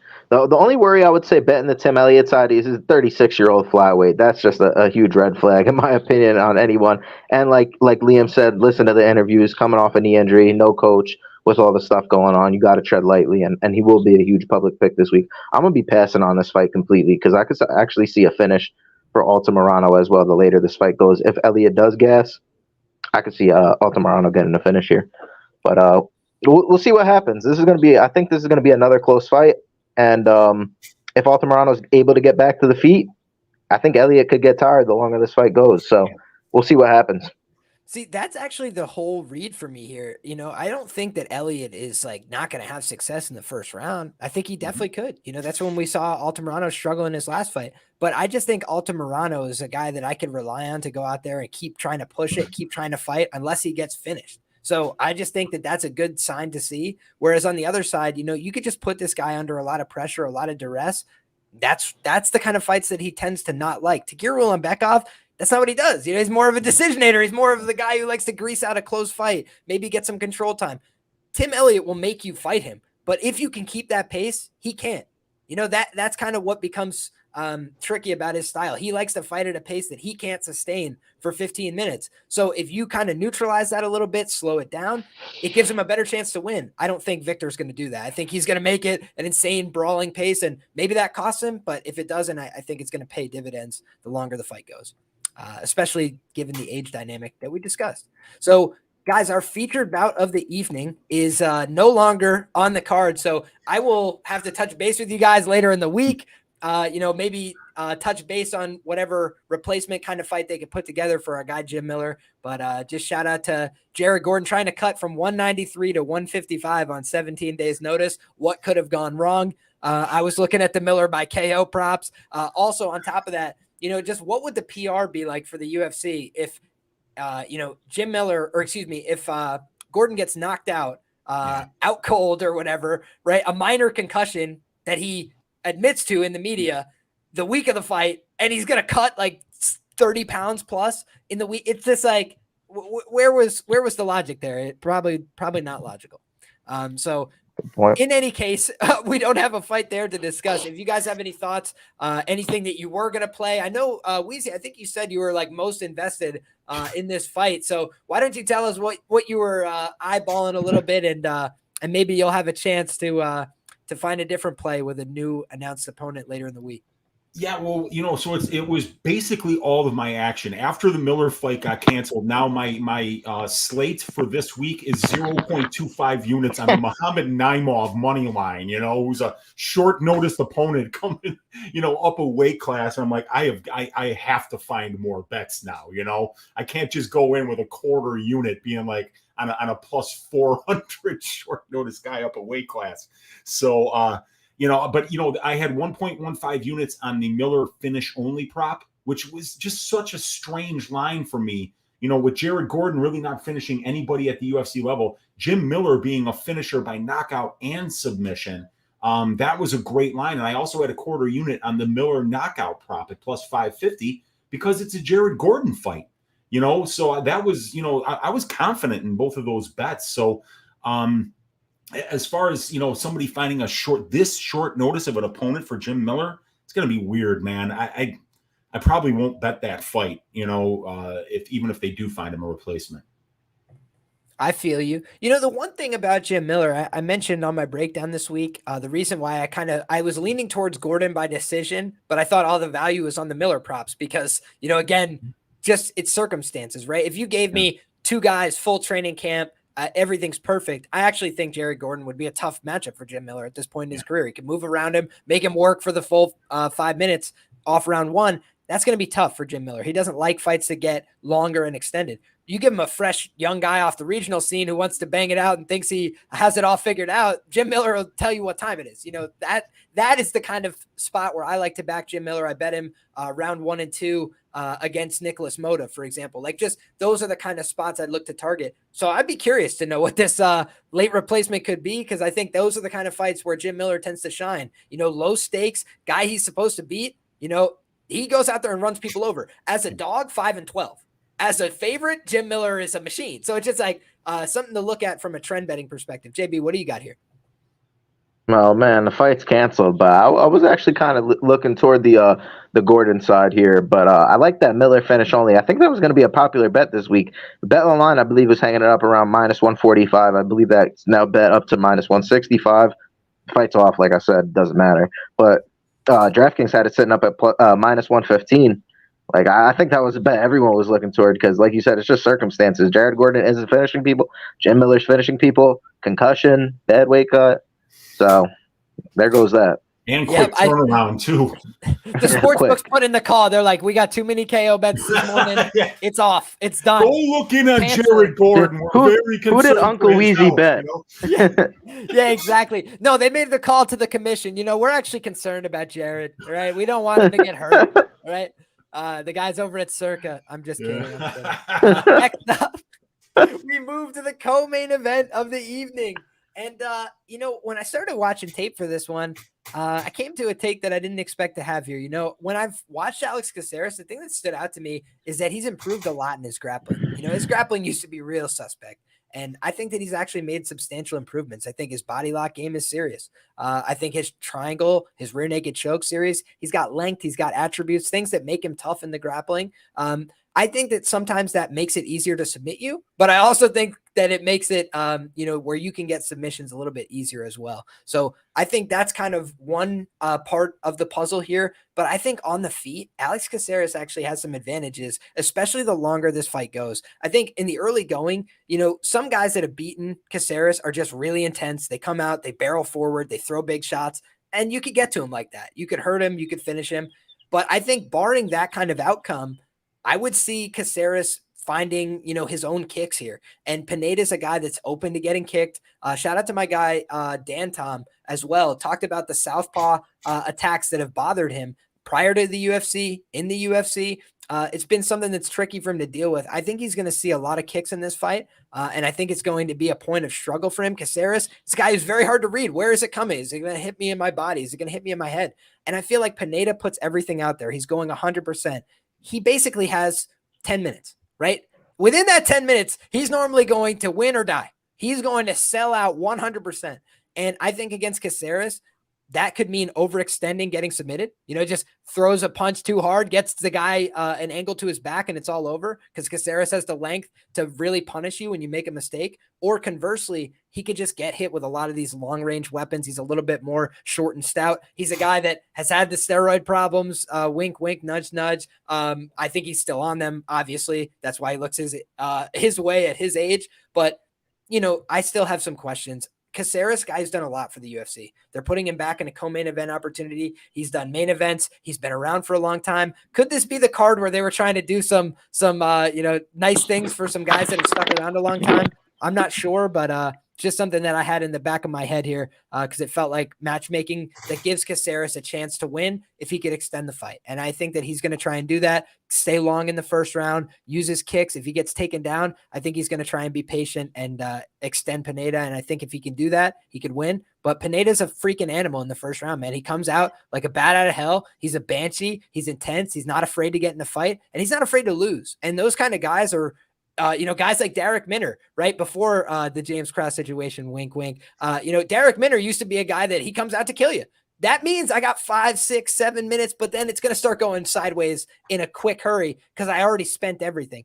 That's what you see from Pineda. So for me, the obvious lean here was the fight does not go to decision. I do not see this going to decision. I think if it does, that leans towards a Caceres fight. He slowed it down. He kept it on the outside, something like that. But I think that Pineda doesn't fight for decisions. He's not interested in what the judges have to say about his performance. So I think it's going to be Pineda selling out, and I think he's probably going to end up losing his consciousness for it. I think Caceres is going to catch him with a kick and either put him down with a headshot or with one of those kicks to the body. What do you think, JB? Yeah, no, I like that idea. And the thing is, I think that Caceres, whether he's been in the UFC for a while or not, he hasn't fought the best competition, in my opinion. Hasn't beat the best competition. The loss versus Kron Gracie, obviously, Kron Gracie is a good ground fighter. If he's able to get the fight to the ground, it's going to be good. But unanimous decision win versus Steven Peterson, Chase Hooper, Austin Springer, not in the UFC no more either. Kevin Kroom, not in the UFC no more either. Sungwoo Choi fight, he was getting pieced up a lot in that fight. And he did get the rear naked choke finish, but I think Pineda has a shot to win 2 of these rounds. And even if he does gas, I'm not saying like he can't get choked out, but I don't think he gets knocked out like you're saying. Caceres could finish, but his last finish comes against a guy like Julian Erosa, knockout finish. But Julian Erosa, we already know, is kind of chinny. He is chinny. He just got knocked out again. So we already know. The cat's out of the bag. Julian Erosa is chinny. Is he going to be able to get that finish? I think both these guys are similar fighters, both similar record, 28-14 for Daniel Pineda, 20-13 for Alex Caceres. Both, some mixed UFC tenure. Pineda got cut, had to come back, obviously, the whole steroid thing. But I think this is closer to an even fight than the line indicates. I'm going to go with Pineda here. Small lean on Pineda. If he doesn't gas out, that's what you got to worry about. And then I guess Caceres at that point is live for the late finish, so I can't say it can't happen.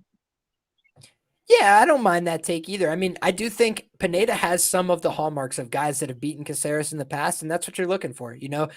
Can I see some proof of concept here? And I definitely see that on the Pineda side. That's why my top line lean would be the fight doesn't go. But I do think that Alex maybe a little bit more crafty in the striking than you give him credit for. Erosa, a guy that gets caught with the punches, boxes in the pocket. He never even saw that kick that knocked him out.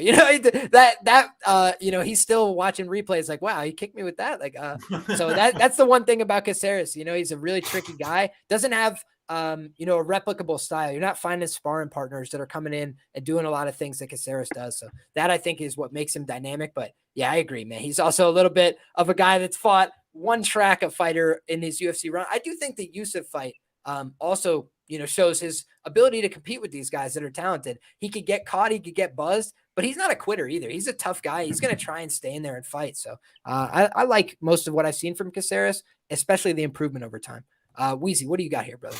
Yeah, this was one where I actually picked Daniel Pineda for Uncle Weezy's ass shaving of the week this week. I think that he's gonna, win violently, but that it's not my most confident ass shaving pick it's one of my least confident because it's the way I'm seeing this card. I think I predicted 2 finishes, only 2, which is ridiculous. It's crazy low. So I'm seeing a lot of close fights. I'm seeing a lot of good matchups, and the bookies agree. I mean, there's a lot of close lines on this card. But my reasoning for picking Pineda was, all right, what's his win condition? And it's obviously he's finished 100% of his wins, and the way that he fights, he's such a slick grappler. But you look at in only 7 fights, his opponents have attempted 34 takedowns on him. So why against Daniel Pineda would you be such an aggressive wrestler? And the answer is that he forces you to wrestle because of the way that he comes out the gate. He's trying to remove your lower leg from the top half of the leg. He's trying to kick it off. And guess what? Alex Caceres is a traditional martial arts style. He's very sideways. He's not squared up to his opponent. He's showing his opponent that lead shoulder. When you're showing an opponent a lead shoulder, you're showing him your calf. And I mean, I think that he could come out here, land 2 heavy calf kicks, and then Caceres could dive in on a takedown because Caceres doesn't go for takedowns. Since 2013 in 21 fights, he's only attempted 16. Even though Caceres is a very slick grappler, he's not a wrestler. He makes his opponents initiate the grappling. Caceres has had 88 takedowns attempted against him, and he's only attempted 16. But I could see Caceres getting kicked in the calf a couple times and being like, fuck this, I'm grappling with this dude. And then that's when Pineda gets you. He's, and you look at Pineda's submissions, he's literally gotten every submission that's ever been attempted or, he's probably got a banana split. He's probably got a TP. He's probably got like a calf slicer. He's got everything, dude. It's not just guillotines and rear naked chokes, arm bars, heel hooks. This guy is a very, very dangerous and opportunistic submission grappler. And everything that he throws on the feet is with really bad intentions. And he doesn't want to see the scorecards. So I think that if he does win this fight, it's going to be like, holy shit. Did you see what Daniel Pineda just did to Alex Caceres? So that's the reason that I made the pick that I did. Pineda inside the distance is the pick. I think he's going to get him with a submission in the second round. I feel you. I can't even push back too hard on that, Weezy, because I think that the dynamic I laid out on the feet, I do believe in, but that could change altogether, if it's not on the feet, and I do think Pineda, when he's fresh, he can grapple, when he's strong, when he's feeling good, he could get in top position and he could be a handful. So like I mentioned, length helps you on subs. It also helps people get to some subs, arm bars, things, trying to open you up. It's a little bit easier, I find, when somebody's really long and lanky. What do you think, JB? Caceres also, if he does get kicked in that leg, he doesn't mind switching stances. So this might not stay in that southpaw position for Caceres. He might get that leg chopped 1 or 2 times, and he's like, man, I'm going to switch. This is it. And then that's when Pineda could start opening up with the hands. So that's very possible as well. Good point. Yeah, and I'm seeing as low as -175 for this fight doesn't go to decision. I think it should be wider. I think it should be probably -230, 70% or higher, based on the style that Pineda is going to fight with. I just feel like Caceres isn't going to have many opportunities to sit back on the outside. I think it's going to be throwing big shots, big collisions, and somebody's probably going to go down in the first 2 rounds more often than not. So, and I forgot to mention, Liam, that I did actually parlay the fight doesn't go to decision here with the over 2.5 rounds in the Arlovski Mays fight. I got like +140 on that parlay. But it's bet it's small for 1 unit, but I forgot. So I do have 1 unit of action on this card. Let's go. Well, yeah, You're let's fucking in. go. 1.25 units. Your Uncle Weezy taking the balls out of the pants, put them in the wheelbarrow, and we're taking them to the fucking bookies. We're cashing. Just when I thought I was out, they You pulled me know? back. Brutal. I love it, Weezy. We found a way to get action, and that was my strongest lean here for this fight. It's just the fight doesn't go to decision. So to your point, Nice. I don't have a lot of leans towards the fight doesn't go to decision on this card, or at least not super strong ones. Some I'm fairly uncertain about. But this is one of the ones where I identify as like one of my favorite angles here, the fight not to go because of the style dynamic. But next up, we got another fight where I don't think we're seeing the scorecards here. I'll tell you the truth. Based on the stylistic dynamic, once again, flyweight fights, pretty violent fights. They get a reputation for, being boring and this and that, but I think that they're fought at a really high pace rate. You got one guy in Albazi. We don't really know exactly how he's going to fare over 5 rounds here. I think that's an interesting element of the fight. Does he train with the right people? Yes. Has he made the right improvements over time? I think he has. Is he a dangerous guy on the ground? Certainly. Is he a dangerous enough guy on the feet to get by? I think he probably is. But in this fight, it's going to be a pretty clear dynamic, in my opinion, because if the fight plays out too long on the feet, I think that's going to give Kai Kara-France a lot of opportunities. I think it's going to give him some confidence. But I also have a bad feeling for Kai Kara-France given some of these stylistic dynamics. You talk about the guys that beat him. Brandon Royval, it's one of my most proud predictions that I've ever made on a fight. I called that one Royval sub 2.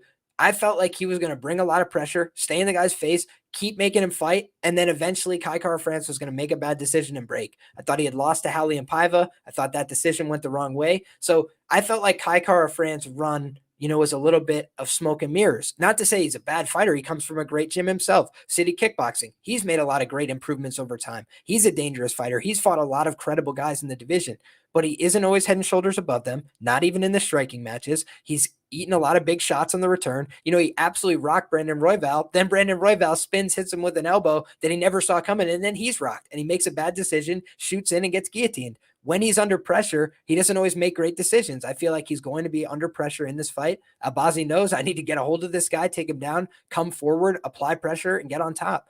I think if he does that, he's going to look like a big favorite, hindsight. If he's able to get him down early when they're fresh, I think he's a much better guy on the ground. And I think that we've seen improvements from Kai Kara-France, but we've also seen lapses where he's made mistakes, where he's given up bad positions. I was there at UFC Columbus when Askar Askarov's all over his back, and the Ohio faithful, and you guys know I love the state of Ohio, but with all due respect, the Ohio faithful was just completely biased as shit against the Russians that night. And you could go back and watch on every fight on commentary. People are, like whatever.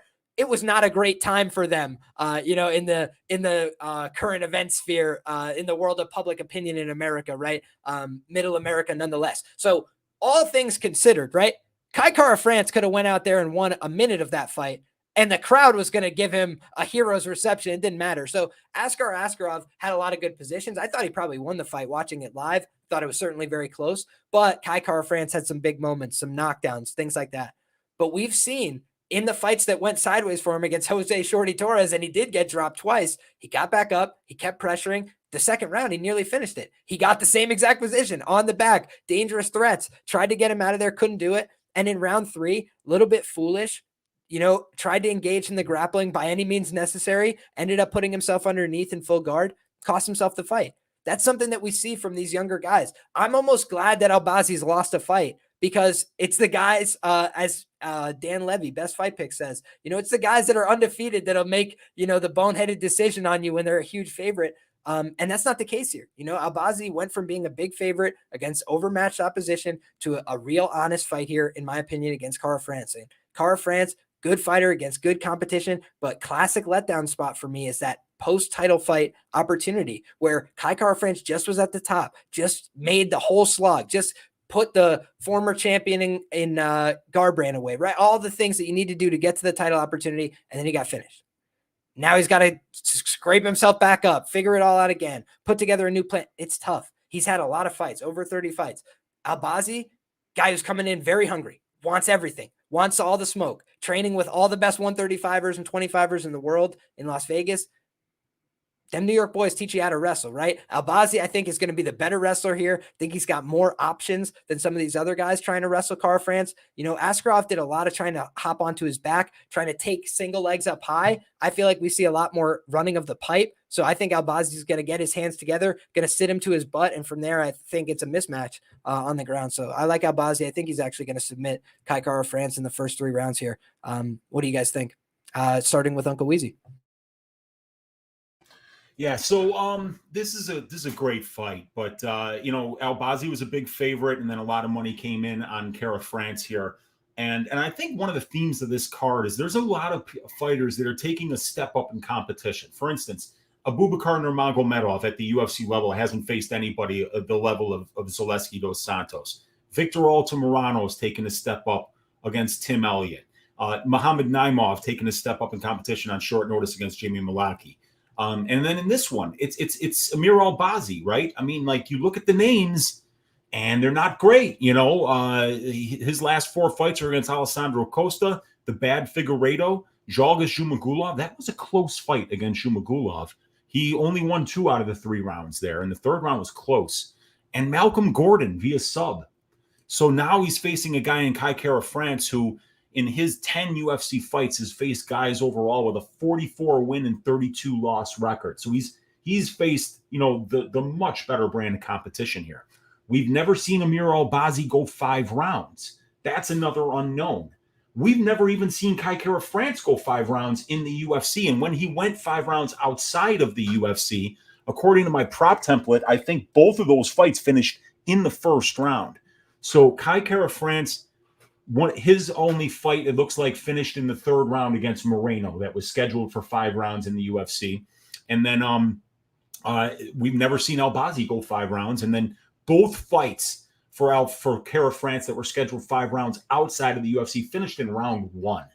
So we've never seen either one of these guys go 5 rounds. And right now, the fight doesn't go to decision on Bet Online. Is like -1 or -155, I think. The fight doesn't go to decision on DraftKings is -120. And I'm kind of feeling like that's just a really good way to play this. If we've never seen either one of them go 5 rounds, if we know that Albazi's not really out of his depth anywhere, and if we've seen these guys slow down later on in fights, I think that that's probably the best way to play it because, there's reasons to like both of these guys on the money line. If you think Kara-France keeps it standing, then you probably think he wins the fight, right? And Kai Kara-France has 88% takedown defense. He's only been taken down 5 times on 41 attempts in the UFC, and he's been controlled for less than 13% of his UFC cage time. So the path for Albazi to wrestle, because he's getting 40% control time, Amir Albazi, but it's against the bad Figgy, who he folds like a lawn chair. You could take him down easily. Malcolm Gordon wants to be on his back too. He's a Brazilian Jiu-Jitsu black belt. Zhalgas Zhumagulov gave him some, resistance.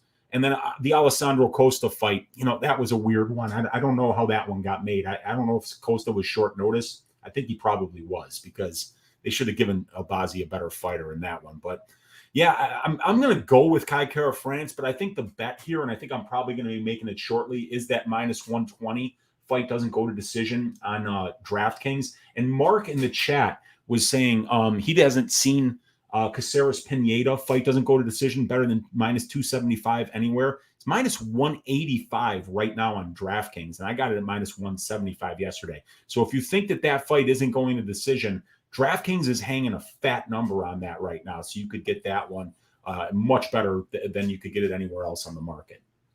I love it.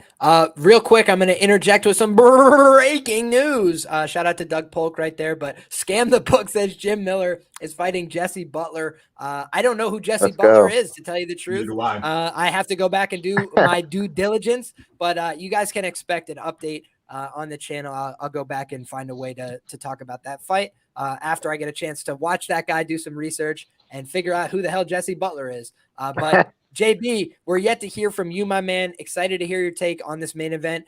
Competitive, me and Weezy agree here on this fight doesn't go to decision. But, maybe a little bit of disagreement because I think, or correct me if I'm wrong, Weezy, but the level of competition for Kai Kara-France, the selling point. And I'm thinking Amir Albazi, maybe a little bit of upside, grappler in the small cage, things like that.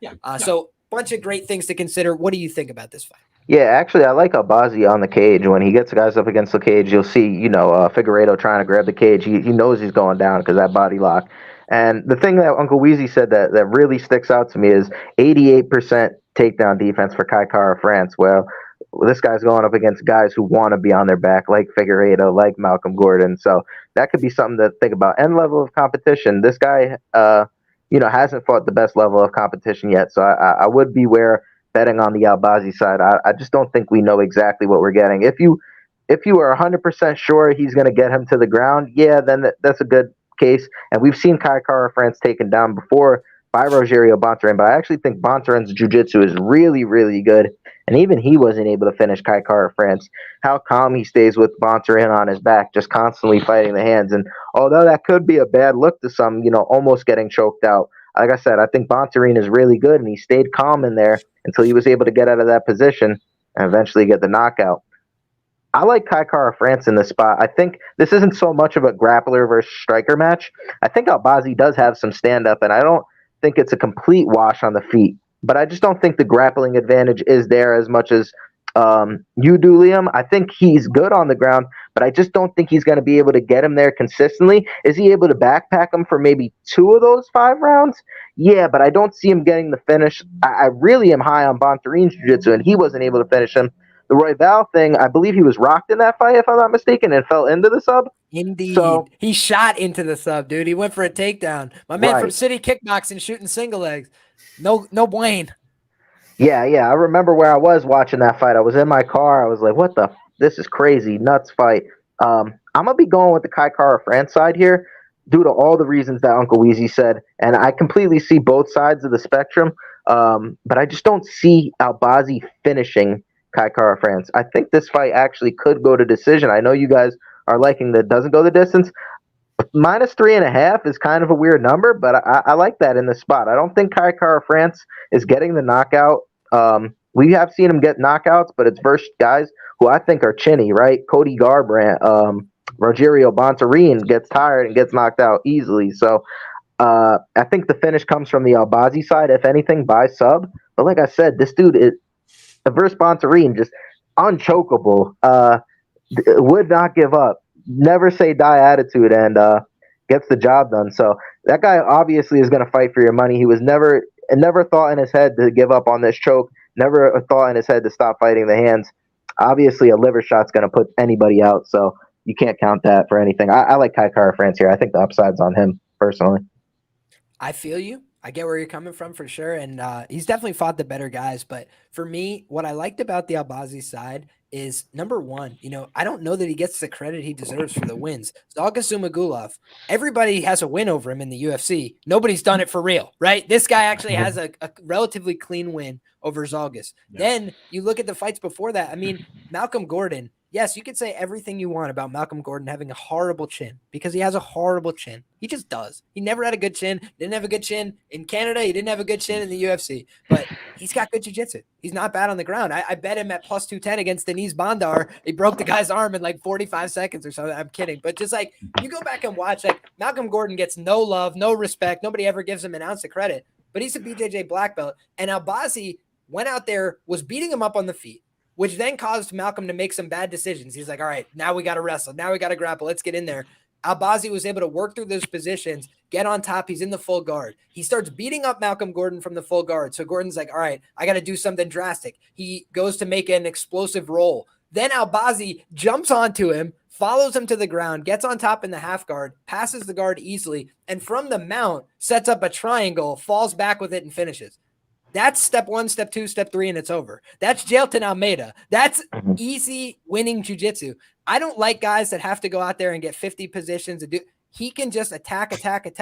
Step 1, step 2, step 3, and it's over. He doesn't move backwards in the chain. He's moving forward. So I liked what I saw from him in terms of his process on the ground. And what we've seen from Kai Kara France is, if you go for a standing back take, he's very diligent. He can do a lot of things right. Hand control, this and that. I think Albazi is going to sit him to his ass, and I think he's going to pass his guard, and I think he's going to then audit his jiu-jitsu, which a lot of people can get good at the chain of, I got to stop this. I can't let myself get finished from right here.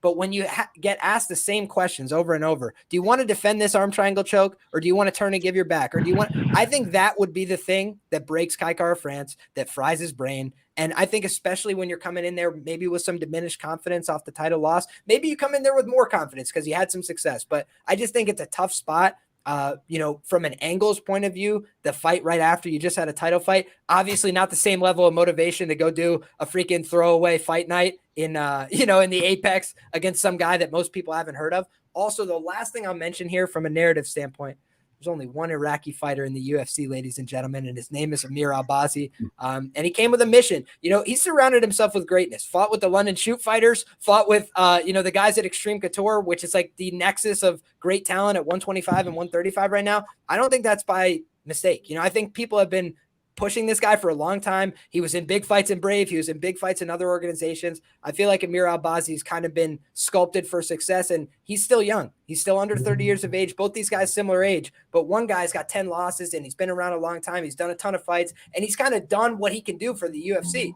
They put him in that title fight. They gave him a big opportunity, comes up short. Now, if I know the UFC like I think I do, they're going, who can we get to beat this guy? They're like, who can we now find that we don't have to pay this guy as much money so we can get him going back down the pay scale, so we can get him back at it.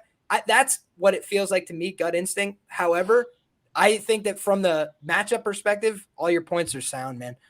Kai Kara-France definitely tested at the higher level, definitely a scary guy on the feet at times, and we don't know enough about Albazi's cardio, to say how he's going to do here. But I think we've seen improvement since that performance against Torres. That's the only loss, the only blemish on his record. And I feel like as he's fought guys, he's dealt with them accordingly. Costa comes in on short notice. He figures him out on the feet, deals with him accordingly. The two guys that he ends up submitting in the UFC, they're both black belts. I know that they don't have very high regard, but he submits them both in the first round. All right, they're not good. He treated them accordingly. And then Zalgas, who's a guy who's got the experience, who's been in all these nip-tuck decisions against guys on the regional scene in the UFC, he beats him fairly clean. I don't know. I just feel like he's a guy that's pretty damn good at fighting, but it's yet to be proven, right? This is his prove it spot. It's a step up. I think he's going to step up. You think he's going to get knocked back down a peg? And I think both quite plausible, my man. Give your closing arguments.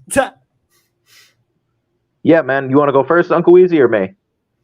What, what are we doing here? What are we doing? Are we talking about the main event? I thought you had more to say, JB. That was all. It's just. Oh yeah.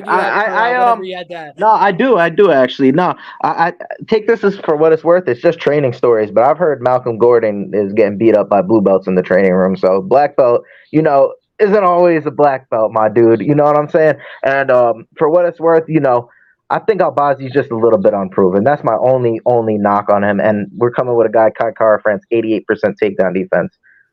I think Albazi could hold his own on the feet, but the longer this fight goes, we got to see that cardio, my dude. We got to see it. I love it. So there you have it, guys.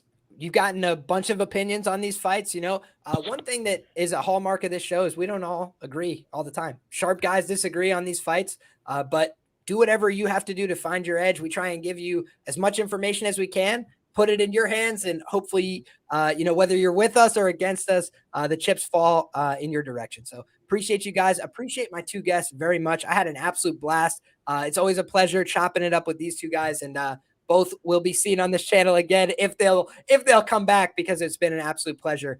So Uncle Weezy, if you don't mind, please tell the people where they could find you, my brother. Yeah, you can find me on Pub Sports Radio every Sunday for Stat Diggers, every Wednesday for the DFS show that I do with my man DFS by the Numbers, who evidently just announced that he's a dad. I've known for like a month now, so I've had to keep my mouth shut the entire time. And he's like, I'm going to announce it when we do the gender reveal. Evidently, it's a boy. So yeah, we got, like somebody said, like UFC 426, we're going to be looking at Brady's son, maybe looking for the light heavyweight championship of the UFC here. But yeah, man. So you can find me on Pub Sports Radio. You can find me on my YouTube channel, Uncle Weezy. I always do a full card breakdown every Tuesday night. I always give out a greasy 4-leg parlay. And you can also find me on the MMA Engine YouTube channel, doing probability every Monday night with my guy DFS by the Numbers. And I'm also doing great work over there with guys like Lou Betya and Monk Maddox. So yeah, just check me out in all those places. I got a Patreon that's got really good access to the best UFC statistics that are available out there right now. So check that out. If you are a analytics-based bettor, I've got some stuff for you that'll help you make better decisions. So yeah, let's stack cash tickets like flapjacks for UFC Vegas 74. Nothing better, my man. Absolutely psyched to hear that for our guy, Brady. That's absolutely wonderful to hear. So just all positive news in that direction. If you guys want more information on Weezy, it's all linked as well in the description below. So any of those links that you need, social media, Patreon, YouTube, everything, go find him there. Go support him there. Great guy doing great work, and truly thankful to have you on the show, brother. And MMAJB, my man. The floor is yours. Please let people know where they can find you. And also, guys, know that his information as well linked in that description below. Well, I appreciate that, man. And I'll be down to come back anytime.